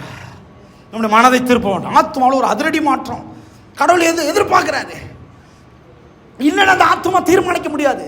இல்லைன்னா அந்த ஆத்மா ஸ்ட்ராங்கா இருக்க முடியாது. இல்லைன்னா அந்த ஆத்மாவில் ஒரு உறுதி இருக்காது. இல்லைன்னா அந்த ஆத்மா விதைக்காது, அறுக்காது, பெருக்கம் வராது. பொருளாதார பெருக்கம்னு நம்ம சாதாரணம் நினைச்சிட்டோம், விதைச்சா அறுத்துடலான்னு. இல்லை, கொஞ்சம் கடினம் தான். அது விவசாயிக்கு தான் தெரியும். விவசாயிட்ட கேட்டிங்கன்னா, விவசாயி விதைக்கிறத பார்க்குறோம், அறுக்கிறத பார்க்குறோம். கேப்பில் என்ன நடக்குன்னு பார்க்குறதே இல்லை. பல சமயங்களில் அவர் ஏறு பூட்டி, அவர் உழுது, பண்படுத்தி, பாத்தி கட்டி, உரம் போட்டு, அது கரெக்டாக நீர் பாய்ச்சி, ஹலோ ஏக்கர் கணக்கில் இருந்தால் ஏக்கர் கணக்கில் ஷூ டையும் கட்டிக்கிட்டு கோட்டை போட்டுக்கிட்டா இறங்குறாரு நினைக்கிறீங்க? கோமணத்தை கட்டிக்கிட்டு, ஹலோ சேறு மிதிச்சு, சகதி மிதிச்சு. எம்ஜிஆர்கிட்ட கேட்டு பாருங்க, நிறைய பாட்டு இருக்கு. தண்ணி ஊத்துறதுக்கு லிமிட் வச்சு நம்ம ரெண்டு தான் பார்க்கறது. என்னது? சார் விதைக்கிறாரு, அப்புறம் அறுக்கிறாரு. கேப்ல போய் மகேந்திரா சிட்டியில் போய் பாருங்க, எவ்வளோ கடினமான வேலை இருக்குன்னு தெரியும். ஆனந்த் சிஸ்டர் கூட சேர்ந்து போய் பாருங்க. காலையில் போனால் சாயந்தரம் வரைக்கும் லட்சுமி சிஸ்டர் கேட்டு பாருங்க. எதுக்கு தெரியுமா? அந்த கேப்ல என்ன நடக்குதுன்னு உங்களுக்கு தெரியல. ஆத்துமாவில் அறுவடையை நாம் எதிர்பார்க்கிறோம். இந்த ஆத்துமாவில் அதிரடி மாற்றத்தை கர்த்தர் எதிர்பார்க்கிறார். ஆமென். கர்த்தர் மன்னிச்சிட்டாரு, இப்போ நான் மாற வேண்டும் என்று எதிர்பார்க்கிறார். அக்கிரம் எண்ணங்களை விட்டு துன்மார்க்க எண்ணங்களை விட்டு திரும்பன்றாரு. அடுத்த கட்டமா ஆத்மா கொடுக்குற அசைன்மெண்ட் அதான். ஆத்மா நல்லா செழிக்கணுமா? ஆத்மா கடந்த கால தோல்விகள்னால, கடந்த கால தவறுகள்னால அது புண்பட்டுக்கிட்டே இருக்கக்கூடாது. கர்த்தர் பக்கம் திரும்பணும். எல்லாம் சொல்லுங்க, கர்த்தர் பக்கம் திரும்பணும். ஹல்லேலூயா. ஒவ்வொரு நாளும் நம்ம மன்னிக்கப்பட்டதை எண்ணி பார்த்து நம்முடைய மனதில் தேவன் பக்கமாய் திரும்பி கொண்டே வர வேண்டும். இதுதான் ஜீவ பலியா ஒப்பு கொடுக்கிறது. இதுதான் நன்றி அறிதல் உள்ள மனம். நன்றி அறிதல் உள்ள மனம் ஜீவ பலியாய் ஒப்பு கொடுக்கிற ஆத்மான்றது என்ன தெரியுமா? அனுதினமும் தான் மன்னிக்கப்பட்டதை எண்ணி பார்த்து கடவுள் அண்டை திரும்பிக்கிட்டே இருக்கணும். எத்தனை பேர் மன்னிக்கப்பட்டிருக்கிறோம்? எத்தனை பேர் மன்னிக்கப்பட்டிருக்கிறோமா? நீங்கள் நான் மன்னிக்கப்பட்டிருக்கிறோம். மாறிட்டோமா? மாறல, மன்னிக்கப்பட்டிருக்கிறோம். ஏன்னா மன்னிக்கிறது அவருடைய குணம், மாறுவது நம்முடைய சைடுடைய அசைன்மெண்ட். அப்ப நாம எப்படி மாறுறது? ஒண்ணுதான் நம்மளை மாத்துவோம். எப்படின்னா, நான் மன்னிக்கப்பட்டதை எண்ணி பார்த்து நான் மாறிக்கொண்டே வர வேண்டும். கையை தட்டி ஒரு ஆமென் சொல்ல மாட்டேன். ஹல்லேலூயா, ஹல்லேலூயா. மன்னிப்பு ஈஸி, மன்னிப்பு கிடைப்பது எளிது. அதுக்கான மாறிட்டோம் அர்த்தம் கிடையாது. நாம் பெற்றுக்கொண்ட மன்னிப்பிற்காக நன்றி அறிதல் உள்ளவர்களாய், எல்லாரும் நன்றி அறிதல் உள்ளவர்களாய். நான் சொல்றேன், நீங்கள் மன்னிக்கப்பட்டதுக்கு நன்றி அறிதல் உள்ளவர்களாய் உங்கள் ஆத்துமாவையும் உங்களுடைய சரீரத்தையும் ஜீவ பலியாக கர்த்தருக்கு அன்றாடம் ஒப்படைக்க வேண்டும். அன்றாட ஒப்படைக்கணும். அன்றாட ஆண்டவருடைய சமூகத்தில் வரும்போது, ஆண்டவரே என்னை மன்னியும்னு நான் வரல, ஆண்டவரை நீ மன்னித்ததற்காக நன்றின்னு வர்றேன். கை தட்டி ஆண்டவருக்கு நன்றி சொல்றீங்களா? நீர் மன்னித்ததற்காக நன்றி, நீர் என்னை ஏற்றுக்கொண்டதற்காக நன்றி, ஜீவ பலியாக நன்றி அறிதல் உள்ள ஒரு ஆத்துமாவாக நான் எடுத்துக்கொண்ட தீர்மானத்தில் உறுதியாக இருக்கும்படியாக உன் மண்டை வருகிறேன். அதிரடி மாற்றம் ஆத்துமாவுள்ளே. ஹல்லேலூயா, ஹல்லேலூயா. நிகழ்காலத்தில், கடந்த காலத்தில் தவறுகளுக்காக மன்னிப்பு, நிகழ்காலத்தில் நடக்குது அக்கிரம எண்ணங்களை விடணும். பைபிள் கிளியரா சொல்லுது, அக்கிரம எண்ணங்களை, பாவத்தின் எண்ணங்களை விட்டு தேவனுடைய உயர்ந்த உன்னதமான மனதை, ஆத்துமாவை, வார்த்தையினால் ஆத்துமாவை, மனதை நிரப்ப வேண்டும். அதனால அவர் சொல்றாரு 2வது பகுதியில், உங்கள் வானத்திற்கும் பூமிக்கும் எவ்வளவு உயரமோ அவ்வளவு உயர்ந்த நினைவுகளை உங்களுக்கு வைத்திருக்கிறேன், அவ்வளவு உயர்ந்த எண்ணங்களை வைத்திருக்கிறேன். அப்போ அக்கிரம எண்ணங்களை, பாவ எண்ணங்களை விட்டு, துன்மார்க்க எண்ணங்களை விட்டு அவருடைய உயர்ந்த எண்ணங்களை மனதில் பெற வேண்டும். நிகழ்காலத்தில் அதான் சொன்ன, ஆத்துமாவை வார்த்தையினால் நிரப்ப வேண்டும். அவருடைய எண்ணங்களை சொல்லுங்க, அவருடைய எண்ணங்களை பெற வேண்டும். ஹல்லேலூயா. சரி, இது நிகழ்காலத்தில். கடந்த காலத்தில் தவறுகளுக்காக மன்னிப்பு, நிகழ்காலத்தில் எண்ணங்களை பெறணும். எதிர்காலத்தில் என்ன நடக்கும்னா, அந்த எண்ணங்கள் நமக்கு 2 காரியத்தை தருது. ஒன்று, நம்முடைய பிஹேவியரை மாற்றுது. அந்த பிஹேவியர் நம்முடைய கேரக்டரை மாற்றுது. It's very very important. நம்முடைய எண்ணங்கள் தேவ ரகமான எண்ணங்களாய் மாறும்போது, ஒன்று, அது நம்முடைய பழக்க வழக்கங்களை மாற்றுகிறது. அந்த பழக்க வழக்கங்கள் நம்முடைய குணத்தை மாற்றுகிறது. பழக்க வழக்கங்களும் குணமும் மாற்றப்பட்டவர்கள் ஆத்துமாவிலே ஆரோக்கியம் அடைந்தவர்களாக இந்த உலகத்திற்கு காட்சி பொருளாக விளங்க ஆரம்பிக்கிறார்கள். ஹல்லேலூயா. எத்தனை பேர் இருக்கிறீங்க? எண்ணங்கள் என்ன பண்ணுது? நம்முடைய பிஹேவியரை மாற்றுது. நம்முடைய பழக்க வழக்கங்களை மாற்றுகிறது. பழக்க வழக்கங்களின் தொடர்ச்சியான பயிற்சி தான் கேரக்டரா உருவாகிறது. ஒரு ஆத்தர் இப்படி சொன்னாரு, உங்கள் குணத்தை மாற்ற வேண்டும் என்றால் உங்கள் பழக்க வழக்கத்தை மாற்றுங்கள், உங்களுடைய பழக்கங்களை மாற்றுங்கள். ஏன் பழக்கங்களை மாற்றுங்கள் என்றால், தொடர்ச்சியான ஒரு பழக்கத்தை தொடர்ச்சியாக நீங்கள் பயிற்சி செய்யும் போது அது குணமாக மாறுகிறது. அந்த குணம் உங்களுக்கு ஒரு பேரை தருது, நல்லவன் அல்லது கெட்டவன் என்ற பேரை தருது. கர்த்தர் சொல்றாரு, ஏன் ஆத்துமாவில் இவ்வளவு டீல் பண்றாரு? ஏன்னு சொன்னா, ஆத்துமா செழிக்கலைன்னா நாம் வெளிப்படையாக செழிக்கவே முடியாது. அதனால தான் உள்ளான மனுஷனை பற்றி பேசுகிறோம். உள்ளான மனுஷன் செழிப்படையணும், உள்ளான மனுஷன் ஆரோக்கியம் அடையணும். எதுக்குங்க கோயிலுக்கு வாங்கன்றோம்? எதுக்கு கோயிலை நிரப்புறக்கா? இல்லை, அதுக்காக கிடையாது. கர்த்தருடைய வார்த்தையை கேட்க ஆவி, ஆத்துமா, சரீரம் ஒரு பெரிய அதிரடி மாற்றத்துக்கு நேராக கொண்டு போகப்படுகிறது. குணம் மாறுது, பேச்சு மாறுது, நட்பு மாறுது, பிராக்டிஸ் மாறுது, பழக்க வழக்கங்கள் மாறுகிறது. இருக்கிறீங்களா இல்லையா? இந்த மாற்றம் எல்லாத்துக்கும் உடனே வர்றதில்லை. அவருடைய ஒத்துழைப்பின் அடிப்படையிலேயே காலம் பிடிக்குது. நீங்க இதுக்கு ஒத்துழைப்பு கொடுத்தா உங்களுடைய கேரக்டர் மாறும், பிஹேவியர் மாறும், உங்களுடைய பிராக்டிஸ் மாறும், உங்களுடைய ஆத்துமா செழிக்கும், ஒரு மனந்திருந்தல் உண்டாகும், கடவுளுடைய மன்னிப்பு உங்களுடைய வாழ்க்கையில் ஒரு பெரிய செழிப்பை கொண்டு வரும். Your cooperation is very important.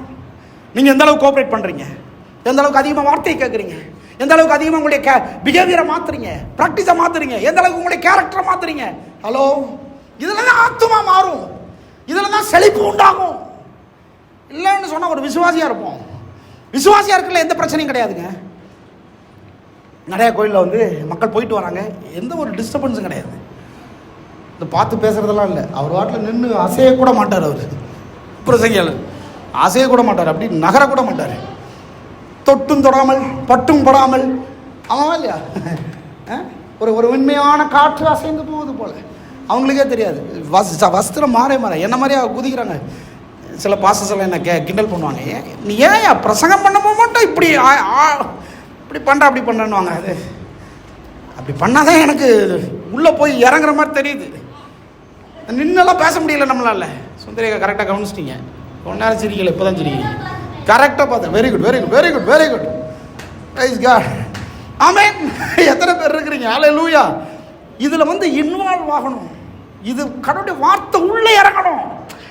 நான் உங்கள் கடின உழைப்பெல்லாம் கொஞ்சம் ஓரத்தில் வைங்கன்றேன். உங்களுடைய பிரச்சனை, உங்களுடைய சூழ்நிலை, உங்களுடைய சவால். இன்னைக்கு நான் பிரசங்கம் பண்ணி முடிச்ச உடனே கீழே இறங்கும்போது எனக்கு இருக்கிற கமிட்மெண்ட்டு ஏறாம். பட் நான் பிரசங்கம் பண்ணுவது என்னுடைய பிரச்சனைகளை மாற்றுவதற்கல்ல. நான் பிரசங்கிக்கிற வார்த்தையை கேட்பது என்னுடைய ஆத்துமாவை மாற்றுவதற்கு. ஏன்னா ஆண்டவர் கிளியரா சொல்றாரு, பிரச்சனையின் மேல ஒரு பெரிய தீர்மானத்தை எடுத்து உறுதியா இருக்கணும்னு சொன்னா, அதை ஜெயிக்கணும்னா ஆத்தும ஆரோக்கியமா இருக்கணும், மனம் ஆரோக்கியமா, எண்ணங்கள் ஆரோக்கியமா இருக்கணும், சிந்தனைகள் ஆரோக்கியமா இருக்கணும். நான் சொல்றேன், உங்களுடைய எண்ணங்களை விட, உங்கள் ஆத்மாவை விட, உங்கள் எண்ணங்களை சிந்தனைகளை விட உங்களுடைய பிரச்சனை ஒன்றும் அவ்வளவு பெரியதல்ல. கைத்தட்டி ஒரு ஆமென் சொல்லுங்க. ஆமென் சொல்லுங்க. என் பிரச்சனை ஒன்றும் பெருசு கிடையாது சொல்லுங்க. உங்க பிரச்சனை ஒரு பெரிது கிடையாது, உங்கள் பண தேவை ஒரு பெரிது கிடையாது, உங்க வியாதி ஒரு பெரிது கிடையாது, உங்கள் சூழ்நிலை ஒரு பெரிது கிடையாது. உங்கள் ஆத்துமாவில் நீங்கள் பேரார்வம் காண்பிக்கும் போது அது ஒரு பெரிய மாற்றத்தை, அதிரடி மாற்றத்தை உங்கள் ஆத்துமாவில் உண்டாக்கும் போது, நான் சொல்றேன், ஏன் தெரியுமா ஆண்டவர் ஆத்துமாவை டீல் பண்றாரு. ஏன்னு சொன்னா, அந்த பக்கம் இருக்கிற அந்த பிரச்சனையினுடைய ஃபீல் உங்களுக்கு தெரியவே தெரியாது. அந்த பக்கம் என்ன நடக்குதுன்னு உங்களுக்கு தெரியவே தெரியாது. நீங்க எங்க ஆத்துமால குழம்பி போயிருக்கிறீங்க. இது நடக்குமோ நடக்காதோ, இதை நான் இப்படி அப்ரோச் பண்ணா கிடைக்குமா கிடைக்காதா, ஹலோ, நீங்க குழம்பி போயிருக்கிறீங்கல்ல. கர்த்தர் பிரச்சனையை மாற்ற வேண்டிய அவசியம் இல்லை.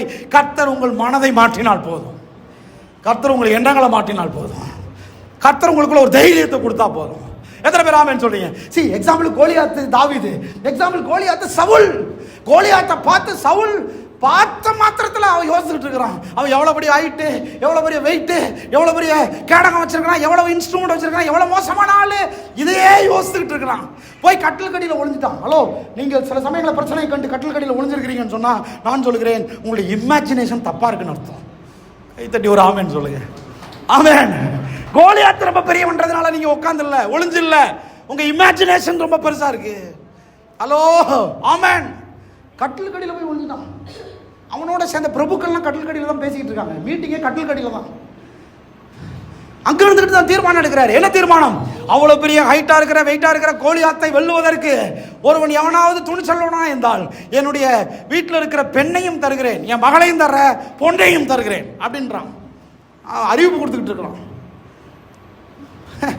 பிரச்சனையை சந்திப்பதற்கு அவனுக்கு தைரியம் இல்லை, ஆத்துமாவில் உறுதி இல்லை, தீர்மானம் இல்லை, நிச்சயம் இல்லை. அவன் போய் நின்று பார்க்க கூட அவனால் முடியல. இமேஜினேஷன் தப்பா இருக்குது. கட்டில் கடியில் ஒளிஞ்சிருக்கான். நீங்க பிரச்சனை கண்டு நீங்கள் ஓடி ஒளிந்து கொண்டிருக்கிறீர்கள் சொன்னால், நான் சொல்லுகிறேன், உங்களுடைய மனம் ஆரோக்கியமாக இல்லை, பார்க்க வேண்டிய விதத்தில் பார்க்கவில்லை.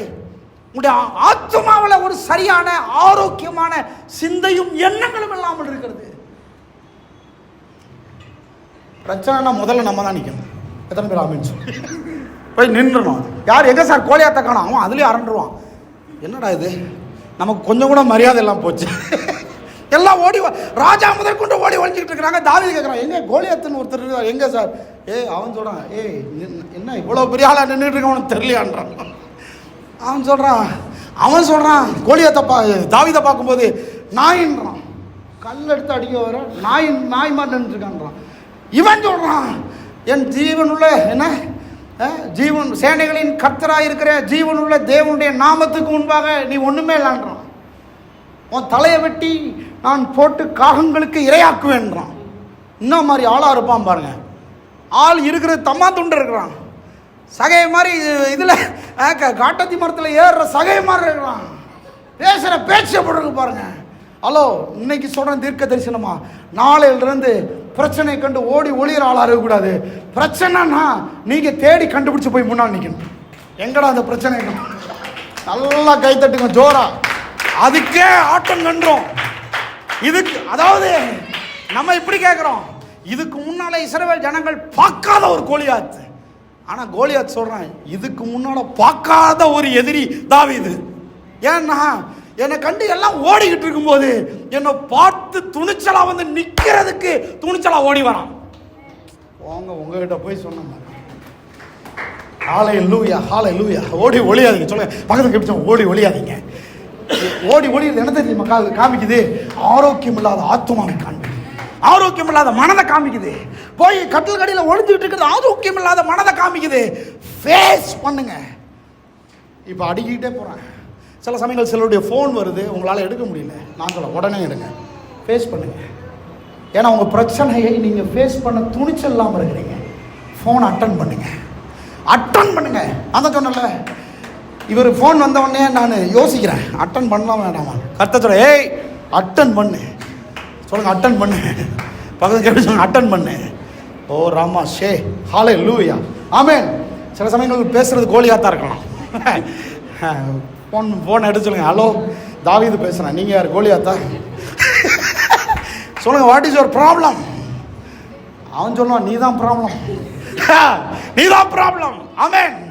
ரொம்ப நாளா நான் சொல்ற தீர்க்க தரிசனமா, ரொம்ப நாளா சிலருடைய போனை நீங்க அட்டன் பண்ணாம இருக்கீங்க போல. கர்த்தர் ஏதோ இப்பயே அட்டன் பண்ணிட்டீங்களா? ஓ லார்ட், எத்தனையோ பேர் பிரச்சனைகளுக்கு, கடன்களுக்கு போன் அட்டன் பண்ணாம இருக்கிறீங்க. நான் சொல்றேன், போனை அட்டன் பண்ணுங்க.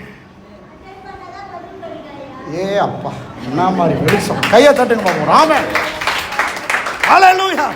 அக்கா சொன்ன 100% உண்மை. ஏன் தெரியுமா? பெங்களூர்ல ஒரு பாஸ்டர், நான் சொன்னேன்ல, கிட்டத்தட்ட 30 லட்சம் கடன். எத்தனை லட்சம் கடன்? 30 லட்சம் கடன். நெருங்கிட்டு இருக்கிறாங்க. ஃபோன் மேலே ஃபோன் வருது.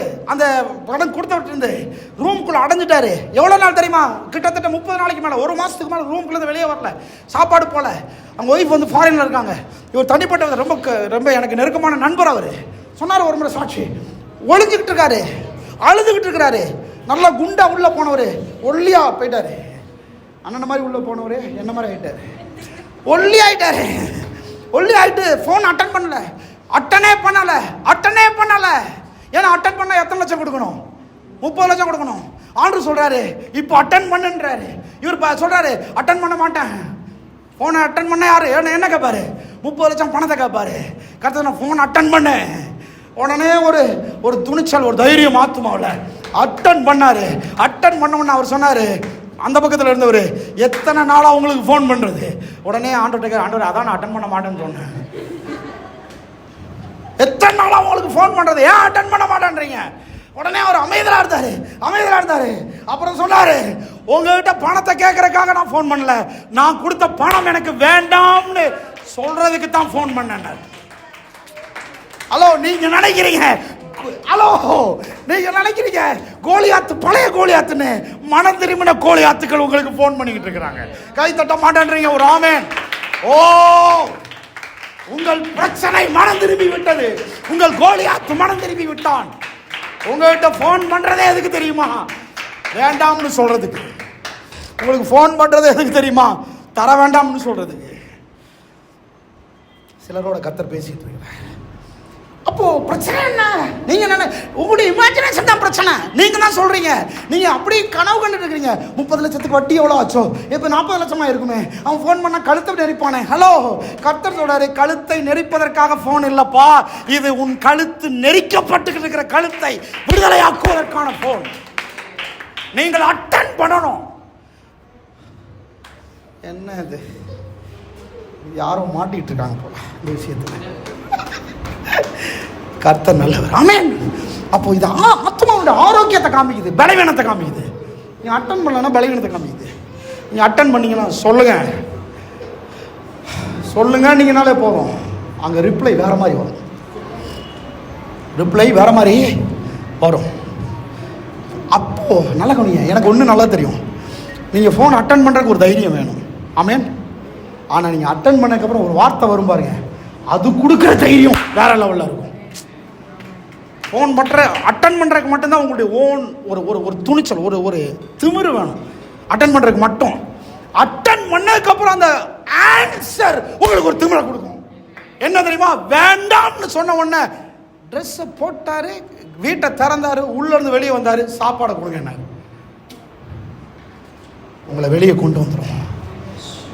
ஆத்துமாவிலே அந்த இமேஜினேஷனை மாற்றணுங்க. That's very very important. அப்போ எப்படி மாறும் இந்த ஆரோக்கியமான மனம்? அதிரடி மாற்றம். அதனால தான் ஆண்டவர் ஹீல் பண்ணுறதெல்லாம் ஆத்துமாவை, மனதை, எண்ணங்களை, உங்களுடைய சிந்தனைகளை, யோசனைகளை, கற்பனைகளை. ஏன்னு சொன்னால் உங்களுடைய தொடர்ச்சியான எண்ணங்கள் ஒரு பழக்க வழக்கமாக உருவாகுது. உங்களுடைய தொடர்ச்சியான அந்த பழக்க வழக்கத்தினுடைய ப்ராக்டிஸ் உங்களுடைய கேரக்டராக மாறுது.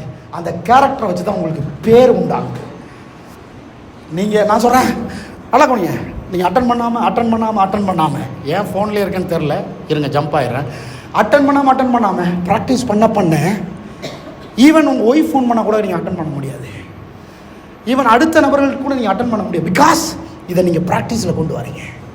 ப்ராக்டிஸில் கொண்டு வந்தவனை என்ன நடக்குது தெரியுமா?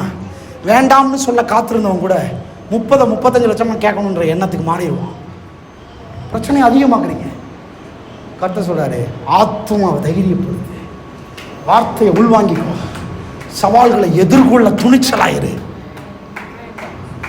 தாவீது பயிர் எடுத்துட்டு போயிட்டு அண்ணமார்களுக்கு கொடுத்துட்டு கோலியாத்தை தேடி போறான் சார். கோலியாத்தை தேடி போறான். ரைட், இதை சொல்லி முடிக்கிறேன். ஏன் ஆத்துமா பழையவைகளை விட்டு திரும்ப வேண்டும்? வசனம் சொல்ல திரும்ப வேண்டும். ஏன் பழையவைகளை விட்டு திரும்ப வேண்டும்? ஆத்துமா பழையவைகளை விட்டு திரும்பணும்னு என்ன அர்த்தம்? நீங்கள் நினைக்காதீங்க பழைய பொருட்களை விட்டு திரும்புவதை பற்றி பேசலை. பழைய எண்ணங்களை விட்டு திரும்ப வேண்டும். சொல்லுங்க பழைய எண்ணம். சொல்லுங்க பழைய எண்ணம். பழைய எண்ணம் புதிய எண்ணம். சொல்லுங்க பழைய எண்ணம். சொல்லுங்க பழைய இமேஜினேஷன். சம்டைம்ஸ் இந்த வார்த்தையை கேட்பதற்கு முன்பாக இருக்கிற இந்த பழைய எண்ணத்திலேயே நாம் வாழ்க்கை நடத்தி கொண்டிருக்கிறோம். வார்த்தை கேட்டதுக்கப்புறம் அங்கே ஏசாயா சொல்றாரு, பழைய எண்ணங்களை விட்டு நீங்கள் திரும்ப. பழைய எண்ணங்கள் தோல்வியான எண்ணங்கள், பழைய எண்ணங்கள் நடக்காது என்கிற எண்ணங்கள். இந்த வார்த்தை கிட்ட வராத வரைக்கும் ஆத்துமாவில் நடக்காது, முடியாது, கிடைக்காது, இவன்லாம் மாறவே மாட்டான், இவன் லைஃப்ல ஒரு பெரிய மாற்றம் வரவே வராதுன்னு சொல்லி கேட்டதையே மனதில் வச்சுக்கிட்டு இருக்கிறீங்க. 40 வருஷமா அவன் சொன்னா கேட்டுக்கிட்டு இருந்தான்ல, இவன் செய்த பாவமா, இவன் பெற்றோர்கள் செய்த பாவமா, இதையே பழைய எண்ணங்களாக ஆத்துமாவில் அப்படியே இருந்து உங்களுடைய வாழ்க்கையை ஒரு மாதிரி சின்னாபின்னமாக்கி இருக்குது. நான் என்ன கேட்கிறேன், பழைய எண்ணங்களோடையே இந்த புதிய வார்த்தைகளை கேட்டதுக்கு அப்புறமும் நீங்கள் இருப்பீர்களே, ஆனால் நான் சொல்கிறேன் நிச்சயமாய் தோல்வி அடைவீர்கள். அப்போ ஆத்துமாவில் கர்த்தர் வார்த்தை தர்றது எதுக்கு தெரியுமா? பழைய எண்ணங்களை விட்டு திரும்புவதற்காக. பழைய எண்ணங்களை விட்டு திரும்புவதற்காக. அதனால நான் சொல்றேன், தோல்வி அடைந்து போன உடனே நீங்கள் தேடி கண்டுபிடிக்க வேண்டியது கடவுளுடைய வார்த்தை. ஏன் தெரியுமா? எண்ணங்கள் அங்கே மாற்றப்படுகிறது. ஐயோ, எண்ணம் மாற்றப்படுகிறது, நினைவுகள் மாற்றப்படுகிறது, யோசனைகள் மாற்றப்படுகிறது, கற்பனைகள் மாற்றப்பட வேண்டும். தோல்வியான தவறான எண்ணங்கள், சிந்தனைகள் தான் பழையவைகள். இது மாற்றப்பட வேண்டும். ஹலோ, நீங்க அதை மாற்றினால்தான் இவர் மாறி இருக்கிறது உங்களுக்கு தெரிய வரும். அண்ணங்கிட்ட இருந்து எனக்கு வர வேண்டியது நிறையா இருக்குது. ஆனால் பழைய எண்ணங்கள், நல்லா கவனிங்க. ஒரு முனிவர்கிட்ட போனாங்க. ஒரு குடும்பம் பட்டாபிராமில் குடியேறதுக்கு, எக்ஸாம்பிளுக்கு ஒரு ஊரில் குடியேறதுக்காக போகிறாங்க. அந்த போகும்போது என்ட்ரன்ஸில் ஒரு முனிவர் இருக்கிறார். அந்த முனிவர்கிட்ட போகும்போது கேட்குறாங்க, இந்த பட்டணத்தில் இருக்கிறவங்களாம் எப்படிங்க? நாங்கள் ஒரு ஊரை சேர்ந்தவங்க, அங்கேருந்து கிளம்பி வந்து இங்கே குடியிருக்கலாம்னு வரோம். இங்கே உள்ளவங்களாம் எப்படி, நல்லவங்களா? நாங்கள் வந்து குடியிருக்கலாமா அப்படின்னு கேட்குறாங்க. உடனே அந்த முனிவர் சொன்னார், ஐயோ, இந்த ஊருக்காரங்க ரொம்ப மோசமானவங்க, ஒன்றுமே கொடுக்க மாட்டாங்க, உதவியே செய்ய மாட்டாங்க, எல்லாம் வீட்டுக்குள்ளே ஒளிஞ்சிருப்பாங்க, யாருமே நல்லவங்க கிடையாது. ஆகவே இந்த ஊரை தவிர வேறு எந்த ஊருக்கு வேணாலும் போங்க, நீங்கள் பொழைச்சிக்குவீங்கன்னாங்க. உடனே இவங்க வந்து என்ன பண்ணிட்டாங்க, பாதி நம்புகிறாங்க, பாதி நம்ப முடியலை.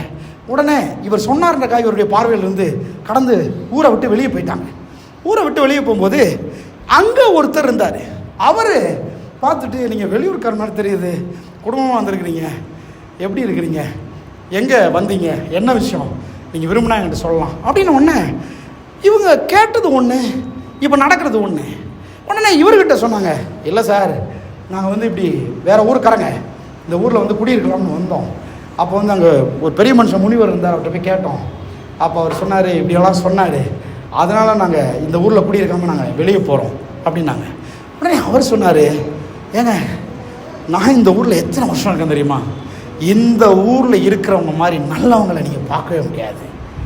அவ்வளவு உதவி செய்கிற மனம் உள்ளவர்கள், இரக்க குணம் உள்ளவர்கள்.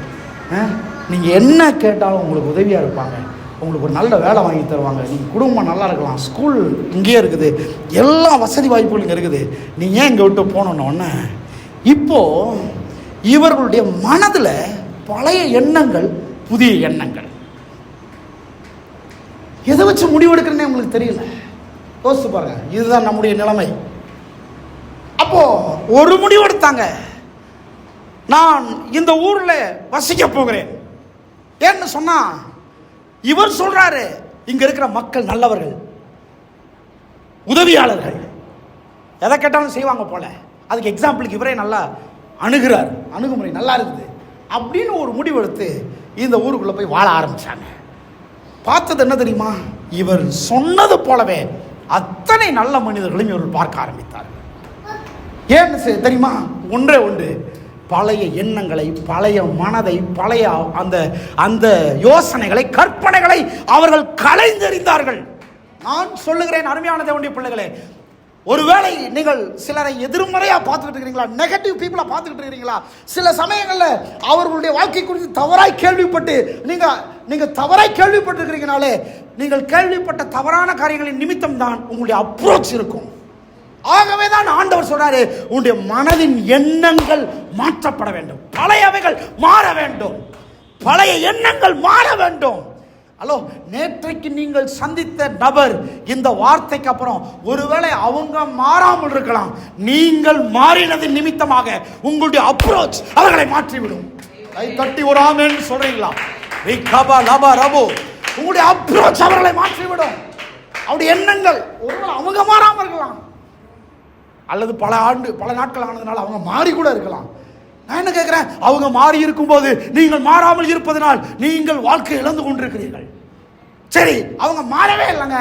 கர்த்தர் சொல்றாரு, யாருமே மாறாமல் இருக்கலாம், என்னுடைய வார்த்தைகள் உனக்குள்ளே போகும்போது உன்னை நான் மாற்றுகிறேன். நீ அப்ரோச் பண்ற விதத்தில் அவர்கள் மாற ஆரம்பிப்பார்கள். கைகளை நல்லா உற்சாகமா தட்டி. எனக்கு தெரிஞ்சு உங்களுக்கு எனக்கு தோல்வி என்பதே கிடையாது. எனக்கு தெரிஞ்சு உங்களுக்கு எனக்கு தோல்வி என்பதே கிடையாது. எனக்கு தெரிஞ்சு உங்களுக்கு எனக்கும் தலை குனிவு என்பதே கிடையாது. எனக்கு தெரிந்து கர்த்தருடைய வார்த்தையை வச்சு சொல்றேன், உங்களுக்கும் எனக்கும் நடக்காதது என்று ஒன்றுமே கிடையாது. நீங்க உங்களை பார்க்காத வரைக்கும் அவங்க என்ன வேணாலும் யோசிச்சுட்டு இருக்கலாம், உங்களை பார்க்காத வரைக்கும் என்ன வேணாலும் பேசிக்கிட்டு இருக்கலாம், உங்களை பார்த்த உடனே உங்கள் அணுகுமுறை அவருடைய வாழ்க்கையை மாற்றும். ஹல்லேலூயா, ஹல்லேலூயா. கர்த்தர் சொல்ற, பழசை தூக்கி போடுறேன், பழசை தூக்கி எரி. ஷீகாபா லாபா ராபோ. நல்ல வேலை கோலியாத் சவுல் சொன்னதெல்லாம் கேட்கல, கர்த்தர் சொன்னதே கேட்டுட்டு இருந்தான். ஆமென். எத்தனை பேர் கைத்தட்டி ஒரு ஆமென் சொல்லுங்க? ஆமென். ஃபர்ஸ்ட். ரெண்டாவது, ஆத்மாவுடைய இந்த எண்ணங்கள், ஆவிக்குரிய எண்ணங்கள், மாம்சத்துக்குரிய எண்ணங்கள்ன்ற வேறுபாடை தெரியுது. இன்னும் சொல்லிக்கிட்டே போகலாம். ஒரு இருதயத்தினுடைய அந்த வித்தியாசம், அதெல்லாம் கொஞ்சம் டீப்பாக பேசணும், அது வேண்டாம். அப்போ நல்லா கவனிங்க. இப்போ மனம், நம்முடைய ஆத்மா மாறணும். ஆமென். நாம் அவர் மன்னிச்சிட்டன்றதுனால நம்ம மாறிட்டோன்னு அர்த்தம் கிடையாது. இப்போ ஒரே ஒரு எக்ஸ்ட்ராடினரி ஒரு பாயிண்ட் இதை சொல்லிட்டு நான் முடிக்க விரும்புகிறேன். ஆதி முதல் இதான் நடந்துச்சு. ஆதி முதல் ஆதாம் ஏவாள் எப்படி வீழ்ச்சி அடைஞ்சாங்க? கடவுளுடைய வார்த்தைக்கு முக்கியத்துவம் கொடுக்காம பிசாசுடைய எண்ணங்களை உள்ளே எடுத்துக்கிட்டாங்க. அதனால தான் தோல்வி அடைஞ்சாங்க, இல்லையா? அதனால தான் தோல்வி அடைஞ்சாங்க. வீழ்ச்சி அடைஞ்ச மனுஷனை கர்த்தர் ஆதியிலிருந்து எங்க பிரச்சனையா பார்க்குறாருன்னா அவனுடைய மனதில் தான் பிரச்சனையா பார்க்குறேன். 9ஆம் அதிகாரத்தை 6ஆம் அதிகாரம் 5ஆம் வசனத்தை வாசித்து பாருங்க. ஆதியாகமம் 6:5 வாசிங்க. ஒரு கீவேர்டு. 1, 2, 3 அதிகாரங்களில் 4 அதிகாரங்களில் வீழ்ச்சி. 6ஆம் அதிகாரத்தில் மனுஷனை பற்றி ஆண்டவர் சொல்றாரு, மனுஷனுடைய அக்கிரமம் எப்படி? அக்கிரமம் பூமியிலே பெருகி விட்டது. என்னது? அவனுடைய இருதயத்தின் நினைவுகளின் தோற்றம் எல்லாம், எண்ணங்கள் பொல்லாதா இருக்குது, யோசனைகள் பொல்லாதா இருக்குது, கற்பனைகள் பொல்லாதா இருக்குது, அவன் இன்டென்ஷன் பொல்லாதா இருக்குது. அதனால தான் உங்களுக்கு எனக்கு பெரிய வித்தியாசம் இருக்குது. நீங்கள் நான் யாரு? தேவர் ரகமான எண்ணம் உள்ளவர்கள். நீங்கள் நான் யாரு? அவருடைய இருதயத்தின் நினைவுகளை பெற்றவர்கள். எனக்கு கவனிங்க. நம்முடைய எண்ணங்கள் முற்றிலும் மாற்றப்பட்ட எண்ணங்கள். நாம வீழ்ச்சி அடைந்த மனிதர்கள் மாதிரி இருக்க முடியவே முடியாது. ஏன்னு சொன்னா அவருடைய வார்த்தையை நாம் பெற்றுக் கொண்டிருக்கிறோம். அவர் சொல்றாரு, வானத்துக்கும் பூமிக்கு எவ்வளவு உயரமோ அவ்வளவு உயர்ந்த எண்ணங்கள், அவ்வளவு உயர்ந்த நினைவுகள், அவ்வளவு உயர்ந்த வழிகளை கர்த்தர் உங்களுக்கு வைத்திருக்கிறார். ஆமென். அப்போ வீழ்ச்சி அடைந்த மனுஷன் பிரச்சனை என்னன்னா, ஆதி முதல் அவனுடைய இருதயத்தின் எண்ணங்களின் தோற்றம் எல்லாம் பொல்லாதா இருக்குது. வாசிக்க பொல்லாதா இருந்தது. அவன் எப்படி இருக்கிறான்? நித்தமும் பொல்லாததாகவே இருக்கிறது என்று கர்த்தர் கண்டு, கர்த்தர் பார்க்கிறாரு, அன்றாடம் பார்க்கிறாரு. எண்ணம் சரியில்லை, யோசனை சரியில்லை, இமேஜினேஷன் சரியில்லை, அவனுடைய ஆத்மா அவ்வளோ ஆரோக்கியம் இல்லை. இவன் எல்லாத்தையுமே நெகட்டிவா பார்க்கறான், எல்லாத்தையுமே தப்பா பார்க்கறான். இதுதான் அவனுக்கு பிரச்சனையா தெரியுது. சரி, ஓகே. அப்போ பிரச்சனையை பார்த்துட்டாரு. ஆதி முதல் அவர் என்ன ட்ரை பண்றாருன்னா, இப்போ வரைக்கும் எண்ணத்தை மாற்றத்தான் ட்ரை பண்றார். Through the word. ஆளை மாத்துறதுக்கு கர்த்தர் வார்த்தையை தருகிறார். ஏன் வார்த்தை தருகிறார்? ஏன்னா வார்த்தை தரும்போது அந்த வார்த்தை ஆத்துமாவுக்குள்ளே போகிறது. ஆத்துமாவில் போய் அவருடைய மனதையும் எண்ணங்களையும் ஒரு உன்னதமான நினைவுகளுக்கு, உன்னதமான எண்ணங்களுக்கு, உன்னதமான கற்பனைக்கு மாற்றுகிறது. எத்தனை பேர் இருக்கிறீங்க? ஹல்லேலூயா. ஒரு மனுஷன் வந்தான், முனிவர்கிட்ட கேட்டான், அவரும் சொன்னார் எல்லாரும் நெகட்டிவ்னாரு. இன்னொருத்தட்ட போனால் அவர் சொன்னார் எல்லாம் நல்லவங்கனாரு. இப்போது எண்ணங்களை எது தந்தது?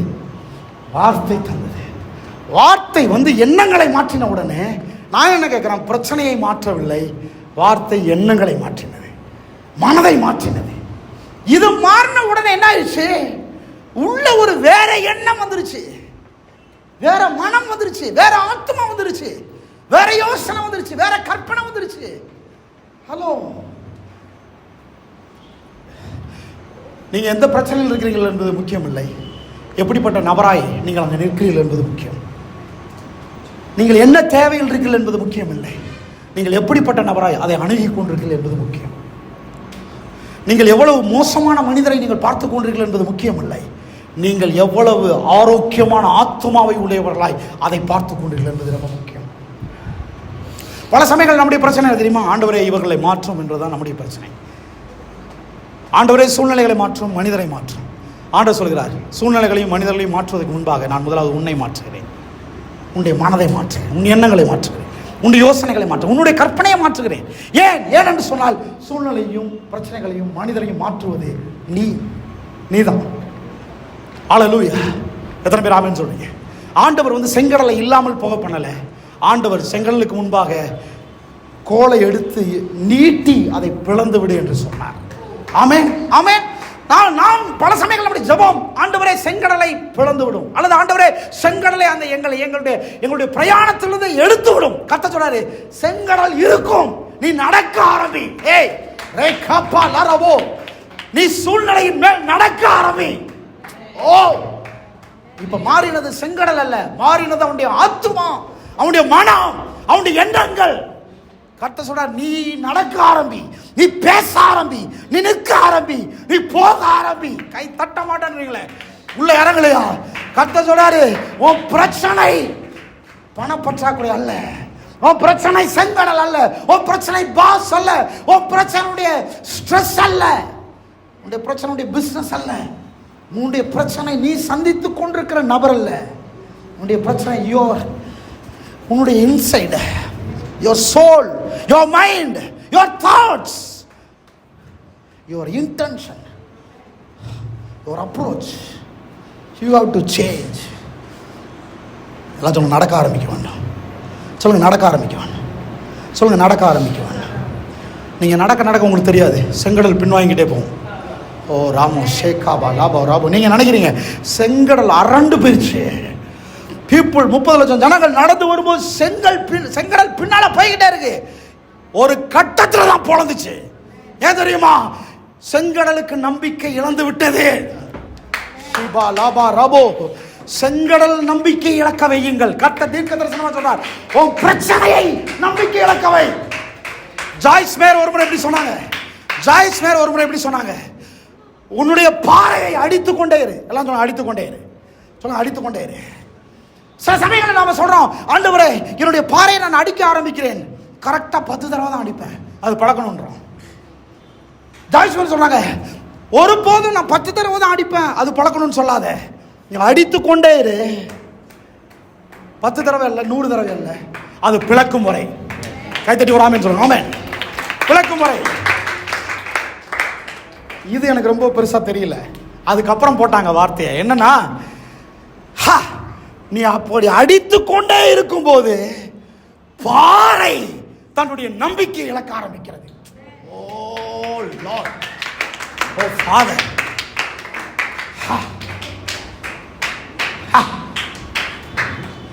ஆண்டு சொன்னாரு, 7 தடவை சுத்து எரிகோவை.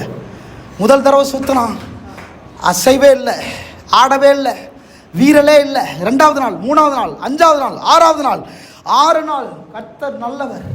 என்ன தெரியுமா, எனக்கு ஆண்டு ரொம்ப பிடிச்சிருக்குது.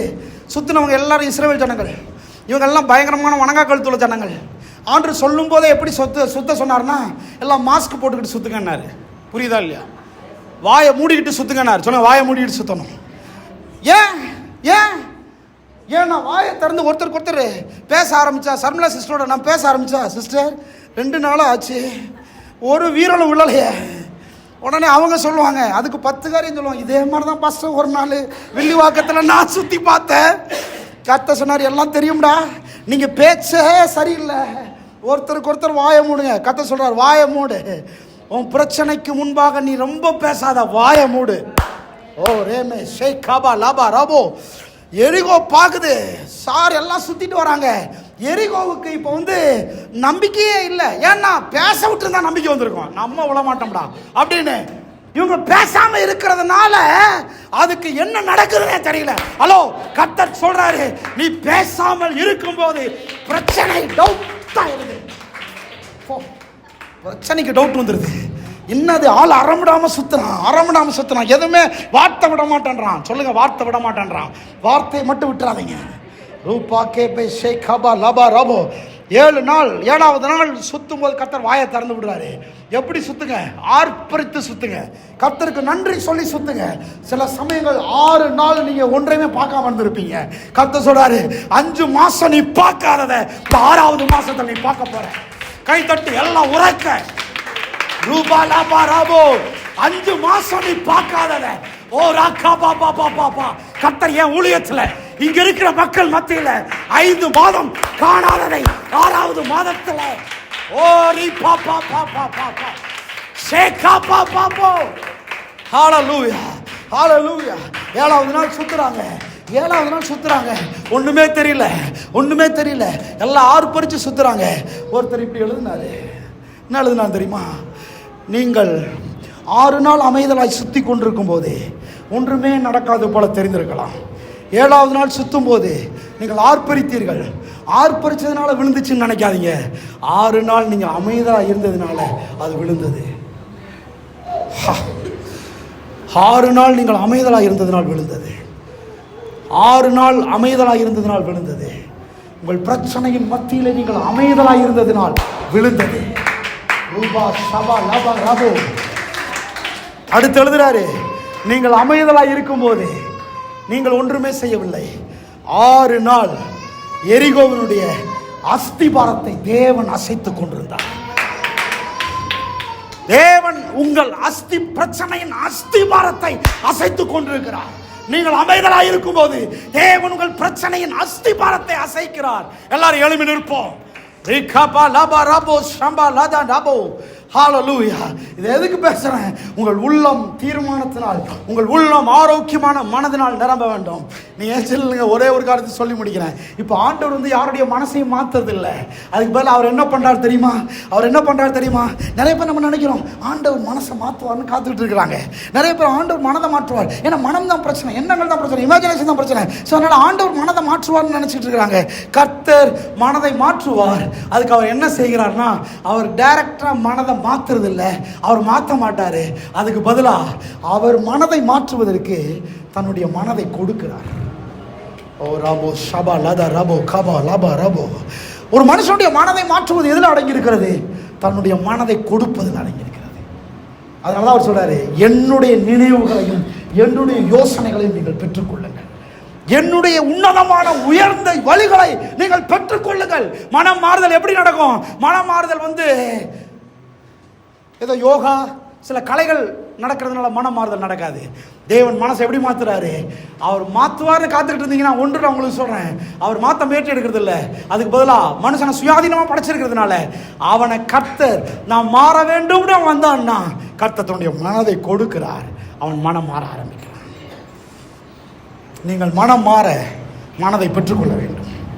Very important. மனம் மாற வேண்டும் என்றால் நீங்கள் மனதை பெற்றுக்கொள்ள வேண்டும். ஷிகாபா லபா ரபோ. கர்த்தர் மனதை கொடுக்கிறார். இந்த விஷயத்தில் நான் சொல்றேன், நீங்கள் நானும் காத்து கொண்டிருக்க தேவையில்லை, தேவனுடைய மனதை பெற்றுக்கொள்ள பிரயாசப்பட வேண்டும். ஹalleluya ஹalleluya ஹalleluya. ஒரு மகத்தான காரியம், தேவன் தன்னுடைய மனதை கொடுக்கிறார். ஓ ஜீசஸ். கைகளை உயர்த்தி எல்லாம் கர்த்தரை ஸ்தோத்தரிப்போம். எல்லாரும் கைகளை உயர்த்தி கர்த்தரை ஸ்தோத்தரிப்போம். 2 பாயிண்ட்டை கவர் பண்ணியிருக்கேன். அடுத்த வாரம் 2 பாயிண்ட்டை முடிச்சு ஏசை 55 முடிப்போம். அடுத்த வாரத்தில் கைகளை உயர்த்தி ஒரு பெரிய மாற்றம். கர்த்தர் என் கூட பேசிகிட்டே இருக்கிறார், என் கூட பேசுகிறார். நீங்கள் சொல்கிறீங்க பிரச்சனை பெருசு. ஆண்டு சொல்கிறார், இல்லை, உன் இமேஜினேஷன் ரொம்ப பெருசு. நீ பாசிட்டிவாக இமேஜின் பண்ணலாம், நெகட்டிவாக இமேஜின் பண்ணலாம். நீ பிரச்சனையை இமேஜின் பண்ணுறதுனால தான் அது பெருசாகவே தெரியுது. தேவனுடைய வார்த்தையை பெற்றுக்கொண்டு அதை இமேஜின் பண்ண ஆரம்பி. மலைகள் கூட நகர ஆரம்பிக்கும், குன்றுகள் நகர ஆரம்பிக்கும், யோர்தான் பிளக்க ஆரம்பிக்கும், செங்கடல் பிளக்க ஆரம்பிக்கும், எரிகோ தரைமட்டம். ஹலோ, சூரியனை நிறுத்தினான். என்னங்க எப்படி நடந்துச்சு? அவன் மனம் மாறினது, அவன் ஆத்துமாவிலே மாறினான். ரூபா லபா ரபோ ஷபா லபா ரபோ. எல்லாம் 2 கரங்களை உயர்த்தி இந்த வார்த்தையை ரிசீவ் பண்ணுறீங்களா? கைகளை உயர்த்தி ஆண்டவரை பார்த்து சொல்லுங்க, ஆண்டவரே உம்முடைய உயர்ந்த எண்ணங்களினால் என் ஆத்துமா மாறுகிறது, என் சிந்தை மாறுகிறது, என் கற்பனை மாறுகிறது, என் யோசனைகள் மாறுகிறது, என்னுடைய உள்ளான மனதில் நான் மாற ஆரம்பிக்கிறேன். கர்த்தரிங்க மாற்றி தம்முடைய எண்ணங்களை, தம்முடைய யோசனைகளை, தம்முடைய கற்பனைகளை கொடுத்து கர்த்தர் இப்போ மறுபடியும் பிரச்சனைக்கிட்டே உங்களை அனுப்புவார். நான் மறுபடியும் சொல்றேன், திரும்ப கர்த்தர் உங்களை பிரச்சனை கிட்ட தான் அனுப்ப போகிறார். ஹலோ, எத்தனை பேர் சந்தோஷமா இருக்கிறீங்க? திரும்ப போகும்போது நீங்க பிரச்சனை கிட்ட போக மாட்டீங்கன்னு சொல்லல, திரும்ப போகும்போது நீங்க பிரச்சனை கிட்ட தான் போவீங்க. ஆனால் ஒன்று நடந்திருக்கிறது. ஹலோ, ஒன்று நடந்திருக்கிறது. என்ன? நீங்கள் ஆரோக்கியமாகி விட்டீர்கள் மனதில். அதுதான் பிரச்சனையுடைய பலவீனம், அதுதான் பிரச்சனையின் பலவீனம். இதுவரையிலும் நீங்கள் பலவீனராய் பிரச்சனையை சந்தித்துக் கொண்டிருந்தீர்கள், அது பலமாய் தெரிந்து கொண்டிருந்தது. இப்பொழுது பலவானாய் பிரச்சனையை சந்திக்கிறீர்கள், அது தன் நம்பிக்கை இழக்க ஆரம்பிக்கிறது. ரேகாபா லபௌ தியாராமா ஷே. அல்ல, கைகளை உயர்த்தி கர்த்தரை ஸ்தோத்தரிப்போம் எல்லாரும். ஓ ஜீசஸ், ஜீசஸ். சில கன்ஃபஸ் பண்ணுங்க, சில அறிக்கை பண்ணுங்க, நீங்களே அறிக்கை பண்ணுங்க. ஓ, என் ஆத்துமா திடனா இருக்கிறது, என் மனம் தேவனுடைய வார்த்தையினால் திடனா இருக்கிறது, என் உள்ளம் தேவனுடைய வார்த்தையினால் திடனா இருக்கிறது. அதான் சொன்னார் பவுல், எப்பக்கம் நெருக்கப்பட்டும் நான் ஒடுங்கி போக மாட்டேன், நம்பிக்கை இழக்க மாட்டேன். எப்படியாவது நம்பிக்கை இழக்க வச்சிடலான்னு பார்க்குறான் பிசாசு. பிரச்சனை பார்க்குது, உங்களை நம்பிக்கை இழக்க வச்சிடலான்னு. ஓ, நீங்க நினைக்காதீங்க, பிரச்சனை பெரிதல்ல, நீங்கள் தான் பிரச்சனையை விட பெரியவர்கள். பிரச்சனை பெருது கிடையாது, நீங்க தான் பெரியவங்க, நீங்க தான் பெரிய ஆளு, நீங்க தான் தேவ சாயல், நீங்க தான் தேவ ரூபம், நீங்கள் தான் தேவனை போன்றவர்கள். அது அவனுக்கு பிரச்சனைக்கு தெரியும், பிசாசுக்கு தெரியும், நமக்கு தெரியாது. அதான் நம்ம எப்படி சந்திப்பேன், எப்படி யோசிப்பேன், எப்படி இதை பண்ணுவேன், இந்த டார்கெட் எப்படி முடியும். கர்த்தர் சொல்றாரு, டார்கெட் இல்ல, அதுக்கு மேல அச்சீவ் பண்ண போறேன். கை தட்டி கை தட்டி ரிசீவ் பண்ணுங்க. ஓ ஜீசஸ். நீங்க உங்களுக்கு என்ன அவங்க எல்லை கோடு போடுவது? உங்களுடைய வீரியம் வேற, உங்களுடைய லெவல் வேற, உங்களுடைய இமேஜினேஷன் வேற, உங்களுடைய அப்ரோச் வேற, உங்களுடைய அண்டர்ஸ்டாண்டிங் வேற. ஒரு நாளும் வேற எதையும் யாரையும் உங்களுடைய ஹீரோவை பார்க்காதீங்க. ஏன்னா நீங்களே வேற லெவல்ல இருக்கிறீங்க, உங்க அண்டர்ஸ்டாண்டிங் வேற. ருக்காமா லபோ ரபோ ஷபா லபா ரபோ. சொல்லுங்க எல்லாரும் சொல்லுங்க, கன்ஃபஸ் பண்ணுங்க. பிரச்சனை நம்பிக்கை இழக்கிறது, எரிகோ நம்பிக்கை இழக்கிறது, யோர்தான் நம்பிக்கை இழக்கிறது, இயேசுவின் நாமத்தில் பண பற்றாக்குறை நம்பிக்கை இழக்குது. அதனால தான் இது ஆத்துமாவை வார்த்தை கிட்ட வரவிடாம பண்றான் பிசாசு. இப்போ வந்துருச்சு, இன்னைக்கு வந்துருச்சு, ஆத்துமா ஆரோக்கியம் அடைஞ்சிருச்சு, ஆத்துமாவோட தண்ணீர் பாய்ச்சப்பட்டுருச்சு, பிளவு சரியாயிருச்சு. ஓ ராக்காபோ ஷபா லபா ரபோ. இப்போ ஆண்டவர் வார்த்தையை விதைச்சிட்டாரு, இப்போ அமோக விளைச்சல், அமோக விளைச்சல், அமோக விளைச்சல். ரூபா ஷபா லபா ரபோ. மே மாதம் இல்லாத அளவுக்கு ஒரு அமோக விளைச்சலை இந்த 1ஆம் தேதி பேசுறோம். ஜூன்ல அமோக விளைச்சல், ஜூன்ல ஏராளம் தாராளம் பெருக்கம். சில தீர்மானங்கள் எடுங்க. விதை பருப்புல தீர்மானமா இருப்பான், தீர்மானம் எடுங்க. விதையை மாற்ற தீர்மானம் எடுங்க. பிரச்சனைகளை ஃபேஸ் பண்ண தீர்மானம் எடுங்க. என்கிட்ட நிறைய பேர் கேட்பாங்க, என்னங்க எல்லாரும் இந்த ஃபோனை கட் பண்ணி விட்றாங்க, நீங்கள் மட்டும் எப்படிங்க ஃபேஸ் பண்ணுறீங்க? ஏன்னா அது நானாக இருக்கனால ஃபேஸ் பண்ணுறேன், வேற ஆளாக இல்லை, வேற ஆள் மாதிரி யோசிக்கிறது இல்லை நான். ஏன்னா பிரச்சனையை விட நான் பெரியவன், சூழ்நிலையை விட நான் பெரியவன். அதனால இயேசு இந்த மலைகளை பார்த்து, அப்பா இந்த மலைகளை பார்த்து, ஓ லார்ட், மலைகளை பார்க்குறதுக்கு ஒரு தைரியம் வேணும், உங்கள் பிரச்சனையை பார்க்குறதுக்கு தைரியம் வேணும். நிறைய பேர் நினைக்கிறாங்க எஸ்கேபிசமே சக்சஸ் நினைக்கிறாங்க. ஹலோ, எஸ்கேபிசம் சக்சஸ் கிடையாது, ஃபேஸ் பண்றதா success. Don't try to escape from your problem. உங்கள் பிரச்சனையிலிருந்து எஸ்கேப் ஆக முயற்சி எடுக்காதீங்க. ஜஸ்ட் போய் நில்லுங்க, ஃபேஸ் பண்ணுங்க. 6 நாள் வாயை மூடிட்டு ஃபேஸ் பண்ண மாதிரி கூட ஃபேஸ் பண்ணுங்க, வாயை திறக்காம ஃபேஸ் பண்ணுங்க. ஏன்னா ஆட்டம் கண்டுருவாங்க. என்ன நடக்குது, என்னன்னே தெரியலல்ல, அங்கே சேஞ்ச் ஆயிடும், மாறிடும். எல்லாரும் கண்களை மூடி கைகளை உயர்த்தி கர்த்தரை ஸ்தோத்திரம். ஷிபா லபா ரபோ ஷபா லபா ரபோ. ஹalleluya hallelujah hallelujah. Father, we thank you. ஆத்மால பெரிய நம்பிக்கை, பெரிய உற்சாகம், பெரிய திடன் வந்ததுக்காக ஸ்தோத்திரம். அதை அர்ப்பணிக்கிறோம். தொடர்ந்து இது ஆவியானவரால் மறுபடி உணர்த்தப்படுவதாக, மறுபடி இது பேசப்படுவதாக, மறுபடி எங்களுடைய ஆவியை, ஆத்மாவை, சரீரத்தை தைரியம் உள்ளதாய் மாற்றுவதாக. எங்களுடைய எண்ணங்கள், எங்களுடைய நினைவுகள், எங்களுடைய இமேஜினேஷன் எல்லாமே மாறினதற்காக ஸ்தோத்திரம். எங்களுடைய அன்பின் கருத்துக்களை ஒப்புக் கொடுக்கிறோம். இயேசுவின் மூலம் ஜெபிக்கிறோம் எங்கள் நல்ல பிதாவே. ஆமென் ஆமென். கைகளை தட்டி கர்த்தருடைய நாமத்தில் நன்றி.